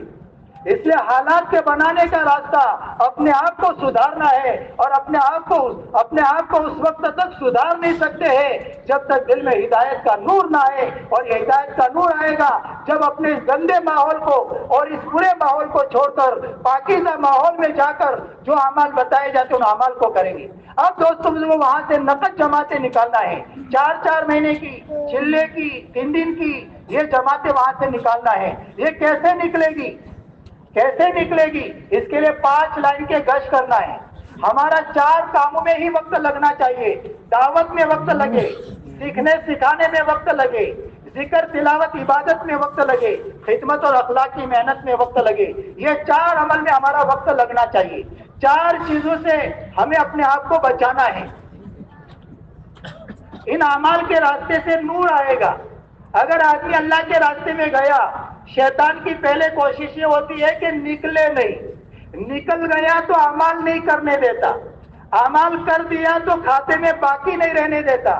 اس کے لیے اللہ کے راستے میں نکل کر یہ جو کرنے کے کام بتائے اس کے اندر اپنے آپ کو مشغول رکھنا، تو یہ نور آئے گا۔ اب جو اس کی حفاظت کرنا ہے، تو حفاظت کا راستہ کیا ہے؟ حفاظت کا راستہ 4 چیزوں سے اپنے آپ کو بچانا: دل کے سوال سے، زبان کے سوال سے، فضول خرچی سے، کسی کی کوئی چیز اجازت کے بغیر استعمال نہ کرے۔ اس سے زندگی میں احتیاط آئے گی، معاملات میں صفائی آئے گی، تقوی آئے گا، اور تقوی پر اللہ تعالیٰ نے قرآن میں بڑے بڑے وعدے فرمائے ہیں۔ صرف سورہ طلاق میں 5 لائن کے وعدے فرمائے ہیں تقوی پر: حلال ایسی جگہ سے روزی ملنا جہاں سے گمان نہ ہو، تنگیوں میں راستہ ملنا، کام میں آسانی، اجر کا بڑھنا، گناہوں کا مٹانا۔ یہ 5 انعام صرف سورہ طلاق میں اللہ نے بیان کیے ہیں۔ اس کے علاوہ پورے قرآن میں جو تقوی پر دوسرے انعامات پھیلے ہوئے ہیں وہ اور ہے۔ تو یہ تقوی جو آئے گا، جتنا ہماری زندگی میں احتیاط آئے گی۔ اس لیے فرمایا دل کے سوال سے بچنا، جس کو اشراف عربی میں کہتے ہیں، دل کا جھانکنا۔ جماعت تھکی ہوئی کسی بستی میں گئی اور مسجد میں ہے، کسی ساتھی کو آتا دیکھا مسجد، اب دل میں خیال آ رہا ہے کہ وہ آ رہا ہے ہماری دعوت کرے گا، حالانکہ وہ آ کر کے یوں کہے گا تمہارے ساتھ ہمارا بھی کھانا پکا دے۔ تو دل کوئی ہمارے کام میں اس کی بھی گنجائش نہیں ہے، اس کی بھی گنجائش نہیں ہے، اس لیے کہ دل اللہ کی طرف سے ہٹا اور مخلوق پر آیا، یہ ایمان کو کھوکھلا کر دے گا۔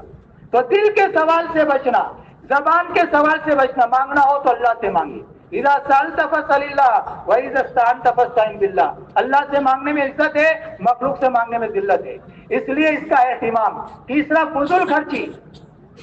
فضول خرچی وقت کی بھی نہ ہو، کوئی لمحہ ہمارا ضائع نہ جائے، کوئی عمل فوت نہ ہو، وقت کی بھی جو ہے اسراف نہ ہو، پیسوں کا بھی نہ ہو، اور اسی طریقے سے پانی کا بھی نہ ہو۔ علماء نے لکھا ہے کہ جتنے پانی کی وضو میں ضرورت ہے اس سے زیادہ خرچ کرتا ہے، غسل میں جتنے پانی کی ضرورت ہے اس سے زیادہ خرچ کرتا ہے، تو جو ضرورت کا ہے وہ تو قیامت میں نیکی والے پلڑے میں تلے گا، اور جو بیجا استعمال کر رہا ہے وہ جو ہے گناہوں کے ترازو میں تلے گا۔ اس لیے اس کی مشق کرنا ہے، پانی کی بھی فضول خرچی نہ ہو، لائٹ کی بھی فضول خرچی نہ ہو، اس سے اپنے آپ کو بچانا، کسی کی کوئی چیز اجازت کے بغیر استعمال نہ کرنا۔ یہ 4 چیزیں ہیں جس سے اپنے آپ کو بچانا ہے۔ 4 چیزوں میں ہمارا کم سے کم وقت لگے۔ ہم بشر ہیں، ہمارے ساتھ ضرورتیں لگی ہوئی ہے، تو اس میں ہمارا کم سے کم وقت لگے، کھانے پینے میں ہمارا کم سے کم وقت لگے۔ اس لیے کہتے ہیں کہ کھانا ایسا بناؤ جو لانے میں بھی آسان، پکانے میں بھی آسان، ہضم میں بھی آسان۔ آپ کہو گے ایسا کیا ہے؟ اور میں دال چاول آپ کو ہر جگہ مل جائے گا، یہ کہیں بھی مل جائے گا، لانے میں بھی آسان، پکانے میں بھی آسان، ہضم میں بھی آسان۔ لیکن بھائی یہ کوئی قاعدہ کلیہ نہیں ہے کہ روز دال چاول بناوے۔ کہتے کھانا ایسا بناوے کہ مالدار کے گلے میں اٹکے نہیں، غریب کے جیب پر بوجھ پڑے نہیں، ایسا کھانا پکا۔ اور کھانا اللہ کے راستے میں کچھ تھوڑا کم کھاوے، تھوڑا کم کھانے کا عادی بناوے اپنے آپ کو، بہت زیادہ نہیں۔ حضرت حکیم الامت رحمۃ اللہ نے لکھا ہے کھانے کے دوران میں چند لقمے باقی رہتے ہیں، تردد ہوتا ہے کہ کھاؤ کہ نہ کھاؤ۔ اب یہ طبیعت کا اور عقل کا جھگڑا ہے، عقل کہتی ہے روک دے، طبیعت کہتی ہے اچھا بنائے کھائے جا۔ فرمایا کہ یہ اس موقع پر عقل کی رہبری کو قبول کر لے، 2-3 لقمے چھوڑ دے، یہ کم کھانے کے جتنے فائدے حاصل ہو جائیں گے۔ اس لیے اپنے آپ کو کم تھوڑا کھانے کا عادی بنائے، کھانے میں ہمارا کم سے کم وقت لگے، ایسے ہی سونے میں ہمارا کم سے کم وقت لگے۔ کہتے ہیں صحت مند آدمی کے لیے 6 گھنٹہ نیند کافی ہے، صحت مند آدمی کے لیے 6 گھنٹہ نیند کافی ہے، اس سے زیادہ سونا اپنی عمر کو ضائع کرنا ہے۔ 5 گھنٹے رات کے مل گئے، آدھا پونا گھنٹہ 1 گھنٹہ دین کا خیراللہ مل گیا، طبیعت میں نشاط ہو جائے گا۔ جو زیادہ سوئے گا فرمایا اس کی سستی کبھی دوری نہیں ہوگی، جتنا زیادہ سوئے گا اتنی زیادہ سستی آئے گی۔ اس لیے کہ نیند کی مثال ربڑ کی طرح ہے، ربڑ کی طرح ہے، جتنا زیادہ سو گے اتنی زیادہ نیند آئے گی، اور جتنا کم کریں گے اتنی کم نیند ہوتی جائے گی۔ لیکن اتنا کم نہ سوے کہ جو ہے ہماری صحت متاثر ہو گئی، اس کی تو ہم کو تعلیم دینے کی ضرورت نہیں ہوتی، اس لیے کہ ہمارا یہ جو ہے وشے تھوڑا کم ہی ہے۔ تو بہرحال سونے میں ہمارا کم سے کم وقت لگنا چاہیے، تھوڑی نیند اپنی کم کرے، اور اس لیے رات کا سونا اور دین کا خیراللہ، یہ نہیں کہ فجر کی نماز کے بعد بھی بستر اور ظہر کی نماز سے پہلے بھی بستر، ظہر کی نماز کے بعد بھی بستر، ایسا نہیں، رات کا بستر اور دوپہر میں جو ہے خیر اللہ مسنون سمجھ کر۔ اس لیے خیر اللہ یہ من القلت ہے، خیر اللہ تھوڑا ہوتا ہے، آدھا گھنٹہ پونا گھنٹہ، یہ نہیں 2-3 گھنٹے کا خیر اللہ۔ تو بہرحال یہ سونے میں ہمارا کم سے کم وقت لگے، ضرورت کی باتوں میں کم سے کم وقت لگے، بشری تقاضے ہمارے ہیں، نہانا دھونا پیشاب پخانا، اس کے اندر ہمارا کم سے کم وقت لگے، تاکہ زیادہ سے زیادہ ہمارا وقت کام میں لگے۔ اسی کے ساتھ میرے بزرگوں،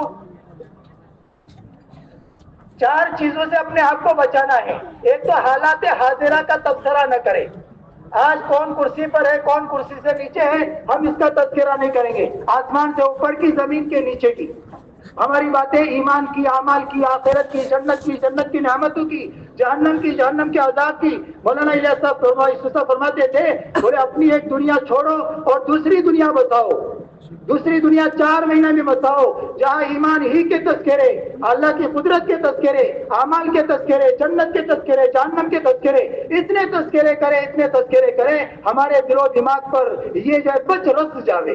اس لیے حالات حاضرہ کا تبصرہ نہیں، اختلافی مسائل کو چھیڑے نہیں، مسائل سیکھنا ہے۔ ہر کوئی اپنے اپنے مستند علماء سے اپنے مسائل کو سیکھے، مسائل چھیڑے نہیں۔ مسائل چھیڑنے کو منع کہا جاتا ہے، مسائل سیکھنے کو نہیں کہا، منع نہیں کیا جاتا، بلکہ مسائل کو تو سیکھنا ہے۔ مسائل سیکھے بغیر تو ہمارے اعمال صحیح بھی نہیں ہوں گے۔ اسی طریقے سے امت کے امراض بیان نہ کرے، ہمارا کام ہے مثبت انداز سے اور فضائل کے راستے سے جو ہے عمل کی طرف لانا، خیر کی طرف لانا، اور سیاسی تذکرے نہ کرے، ان چیزوں سے اپنے آپ کو بچانا۔ اسی طرح دوستوں، جیسے میں نے کہا، ایک تو وہاں جانے کے بعد وہاں نقد جماعتیں بنانے کی کوشش کرنا۔ تو نقد جماعتیں بنانے کے لیے وہاں جا کر کے جماعت کسی بھی بستی میں جاوے، کسی بھی بستی میں جاتے 3 کام کر لے۔ ایک تو جانے کے ساتھ اپنے مسجد میں سنت آداب سے جانا۔ آپ ایسے سفر کے دوران یہ دیکھو، چونکہ دونوں مجمع کی رعایت میں بات کرنا ہوتی ہے تو اس لیے اس انداز کی بات ہے یہ۔ تو جو جماعت میں جانے والے ہیں وہ اپنی مجلس ایک اور اپنے علاقے میں جہاں جاوے وہاں ایک مجلس کر لے تاکہ پوری باتیں آوے۔ ابھی بہت ساری باتیں ادھوری ہے، لیکن چونکہ پورے مجمع کی رعایت میں بات کرنا ہوتا ہے اس لیے اس رخ کی بات ہو رہی ہے۔ تو بہرحال یہ اپنے کیا کہنا،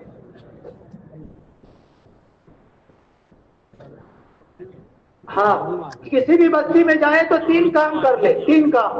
ایک تو مشورہ کر کے، مشورے میں ہمارے تمام ساتھیوں کو فکر مند کرے، تمام ساتھیوں کی تربیت ہو، نقد جماعت نکلے اور وہاں مسجد وار جماعت بنے۔ یہ 3 بنیاد، ان 3 بنیادوں کا مشورے کے بعد 2 ساتھی خدمت کے لیے طے ہوئے، وہ اپنا کھانے کا نظم شروع کر لے تاکہ جو ہے کہ ہمارے دلوں کے اندر اشراف نہ آوے۔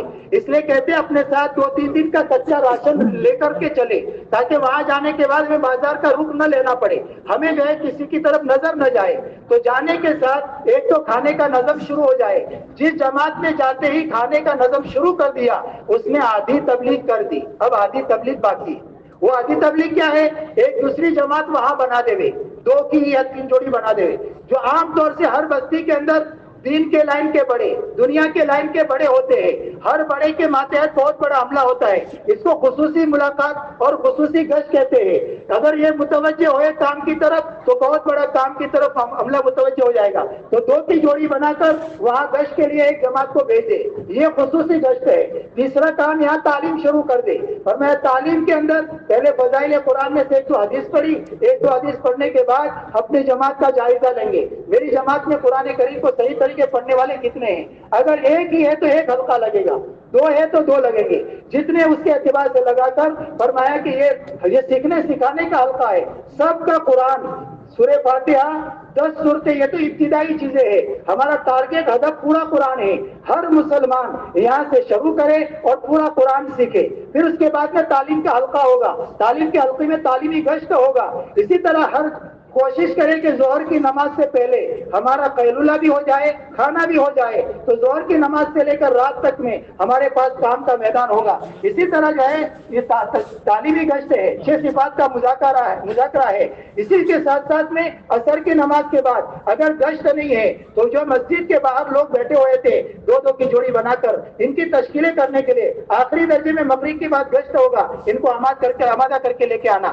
مسجد میں جو مجمع بیٹھا ہوا ہے ان کو ذکر میں لگانا۔ مغرب کی نماز کے بعد عمومی گشت ہوگا، عشاء کی نماز کے بعد جس کے ذمہ بات ہے وہ 6 صفات کے دائرے میں بات کرے، اور بات کر کے جو اس طریقے سے، تو اس طریقے سے ہمارا یہ وقت لگانا کہ جس کے ذریعے سے ہمارا فائدہ ہو۔ اور جو اپنے مقام پر جا رہے ہیں، مقام پر جانے والے بھی یہاں سے نیت ارادے کر کے جائیں کہ اپنے مقام پر اپنی دینی زندگی کو سنوارتے ہوئے دعوت کے راستے میں دعوت کے اعمال کو کرنا ہے۔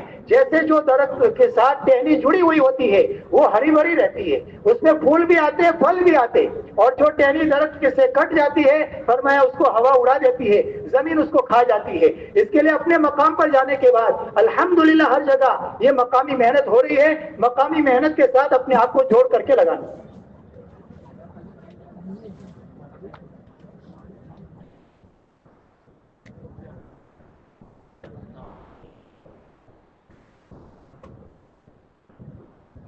اس لیے جو اپنے مقام پر جا رہے ہیں وہ یہاں سے طے کر کے جائے کہ ہمیں اپنے آپ کو محنت کے ساتھ جوڑ کر کے کرنا ہے۔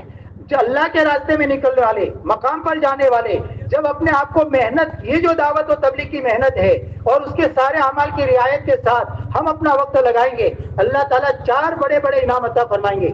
سب سے پہلے اللہ ہدایت عطا فرمائیں گے، دوسرا انعام اللہ زندگی میں عافیت عطا فرمائیں گے، تیسرا انعام اللہ حلال طیب پاکیزہ روزی اللہ برکت والی بنا کر عطا فرمائیں گے، چوتھا انعام اللہ دعا کی طاقت عطا فرمائیں گے۔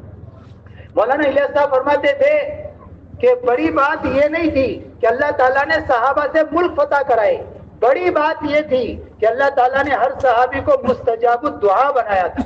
ان کے 2 بول پر اللہ بڑے بڑے کام کر دیتے تھے۔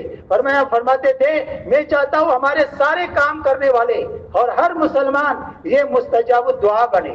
ایک طرف دعوت کی محنت ہو، دعوت کے اعمال کے ساتھ، دعوت والے مزاج کے ساتھ، دعوت والے صفات کے ساتھ، دعوت والے اخلاق کے ساتھ ایک طرف محنت بھی ہو رہی ہو اور دوسری طرف دعا بھی ہو رہی ہو۔ اس لیے اپنے مقام پر جانے کے بعد میں یہ جو مقامی اعمال ہے، ایک تو روزانہ کسی ایک نماز کے بعد جو مشورہ ہوتا ہے اس مشورے میں شریک ہو کر کے اپنی مسجد کے اطراف میں 100% میری اپنی ذات سے لے کر پوری امت مسلمہ میں 100% دین زندہ ہو جائے، اس فکر کو لے کر کے بیٹھنا۔ اور یہ معمولی چیز نہیں ہے، پوری دنیا میں اس وقت جتنے خیر کے کام ہو رہے ہیں، جتنی خیر پھیل رہی ہے، اگر ہم یہاں مشورے میں اور فکر میں شریک رہیں گے فرمایا ہمارا بھی اس کے اندر حصہ ہو جائے گا۔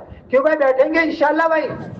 دوسرا کام، اپنی مسجد کے اطراف میں جتنے مسلمانوں کے مکانات ہیں، ایک مکان کو، ایک مسلمان کو ٹارگیٹ بنا کر ان سب کی جو ہے اپنے دل کو صاف کرتے ہوئے ان کی ملاقاتیں کرنا، دین پر چلنے کا نفع، بے دینی کے نقصانات سمجھا کر دین پر چلنے کی استعداد پیدا کرنے کے لیے اللہ کے راستے میں نکلنے کی ترغیب دینا۔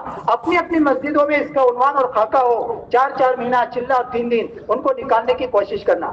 اور تیسرا عمل، اپنی مسجد کے اندر جو تعلیم ہوتی ہے، اللہ رسول کی جو باتیں وہ پڑھی جاتی ہے، یہ پورا بیٹا مجمع تو طے کرے ہمیں اس کی پابندی کرنا ہے، اور اپنے اپنے مسجدوں میں جتنے ایمان والے ہیں ان تمام کو ترغیب دے کر یہ جو تعلیم کا حلقہ ہوتا ہے اس تعلیم کے حلقے میں ان کو بٹھانے کی کوشش کریں گے بھائی انشاءاللہ۔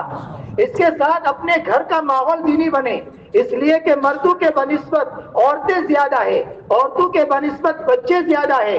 اگر ہم نے اپنے عورتوں کو اور اپنے بچوں کو چھوڑ دیا تو فرمایا ان کے ذریعے سے یہ جو ہے غلط چیزیں آئے گی، اور حق کا تعاون اور حق جو دنیا میں پھیلتا ہے وہ ان تینوں کے تعاون سے پھیلتا ہے، مرد، عورت اور بچہ۔ اس لیے ہمارے گھروں کے اندر دینی مزاج بنے، ہمارے دلوں کے اندر دینی فکر پیدا ہو اور دینی اعمال زندہ ہو، عبادت کا ماحول زندہ ہو، ایسے ہی بچوں کی تربیت کا نظام قائم ہو۔ اسی کے ساتھ ساتھ میرے بزرگوں، ہمارے گھروں میں حسن معاشرت زندہ ہو اور سیکھنے سکھانے کا ماحول ہو، اللہ کے نام پر جان اور مال کے لگانے کے جذبات پیدا ہو۔ اس کے لیے اپنے گھروں میں فضائل کی تعلیم کو زندہ کرنا۔ یہ فضائل کی تعلیم، اس کے اندر صحابہ کے واقعات ہیں، ان کے عورتوں کے واقعات ہیں، ان کے بچوں کے واقعات ہیں، عمل پر اللہ کیا دیں گے، برے عمل کے کیا نقصانات ہیں۔ جب گھروں میں اس تعلیم کو پڑھا جائے گا تو اس کے راستے سے ہمارے گھروں کے اندر، ہماری بیوی بچوں کے اندر دینی بیداری آئے گی۔ اور عورتوں میں اللہ نے بڑی خوبیاں رکھی ہے، اللہ نے عورتوں میں بڑی خوبیاں رکھی ہے۔ بچے ماؤں کے تابع ہوتے ہیں، ماؤں میں جو چیزیں ہوتی ہے وہ بچوں کے اندر منتقل ہوتی ہے۔ اس کے لیے اپنے گھروں میں تعلیم کے راستے سے اپنے گھر کے ماحول کو پاکیزہ بنانے کی کوشش کرنا۔ آپ دنیا میں دیکھیں جتنے بڑے بنے ہیں ان کے بڑا بننے میں ان کے ماؤں کا ہاتھ ہے، ان کے ماؤں نے ان کی ایسی تربیت کی جس تربیت کے نتیجے میں اللہ تعالیٰ نے ان کے ذریعے سے پوری دنیا میں دین کا کام لیا ہے۔ تو اس کے لیے پورا مجمع بیٹھا یہ طے کرے کہ ہم اپنے گھروں میں کچھ وقت فارغ کر کے آدھا گھنٹہ اپنے گھر کے چھوٹے بڑے سب کو لے کر ان کا دینی ذہن بنائیں گے، ان کے اندر دینی بیداری لانے کی فکر کریں گے، اللہ رسول کی باتیں ان کے تذکرے ہوں گے، بے فضائل کی تعلیم کے راستے سے ان کے اندر یہ چیزیں زندہ ہوگی، کیوں بھائی کریں گے انشاءاللہ بھائی؟ ہاں، اس کا اہتمام کرنا ہے۔ اور یہ تعلیم فرمایا کہ جس کے ذریعے سے جتنی غلط چیزیں آ رہی ہے، اس تعلیم کی برکت سے اللہ تعالیٰ ان کے اندر جو گھر کے جو بے دینی کے ماحول کو یہ جو ہے اللہ تعالیٰ اس کے اندر سدھار پیدا کریں گے۔ اسی کے ساتھ گشت کی پابندی کرنا ہے کہ ہماری بستی کے اندر 100% مسلمان ایسا گشت مضبوط ہو کہ جس مضبوط گشت کے ذریعے سے ہماری بستی کے اندر 100% نمازی زندہ ہو جائے۔ اور اسی کے ساتھ 3 دن اللہ کے راستے میں لگانا اور دن بھر کی محنت کرنے کے بعد اللہ سے مانگنے کا اہتمام کرنا، اس لیے کہ اللہ سے لینے کا راستہ دعا ہے۔ کسی نے کیا خوب کہا ہے کہ عطار ہو، رومی ہو، رازی ہو کہ غزالی، کچھ ہاتھ نہیں آتا بے آئے سحر گاہی۔ اس لیے دن بھر میں محنت کرنا، اس میں جو جان پڑے گی وہ رات کے رونے سے پڑے گی۔ اس لیے ہماری دعوت دعا کے بغیر ادھوری ہے، اور دعا دعوت کے بغیر ادھوری ہے۔ انفرادی اعمال سے اجتماعی اعمال کو تقویت ملے گی، اور اجتماعی اعمال کے ذریعے سے انفرادی اعمال کو تقویت ملے گی۔ اللہ تعالیٰ مجھے اور آپ کو ان باتوں پر عمل کرنے کی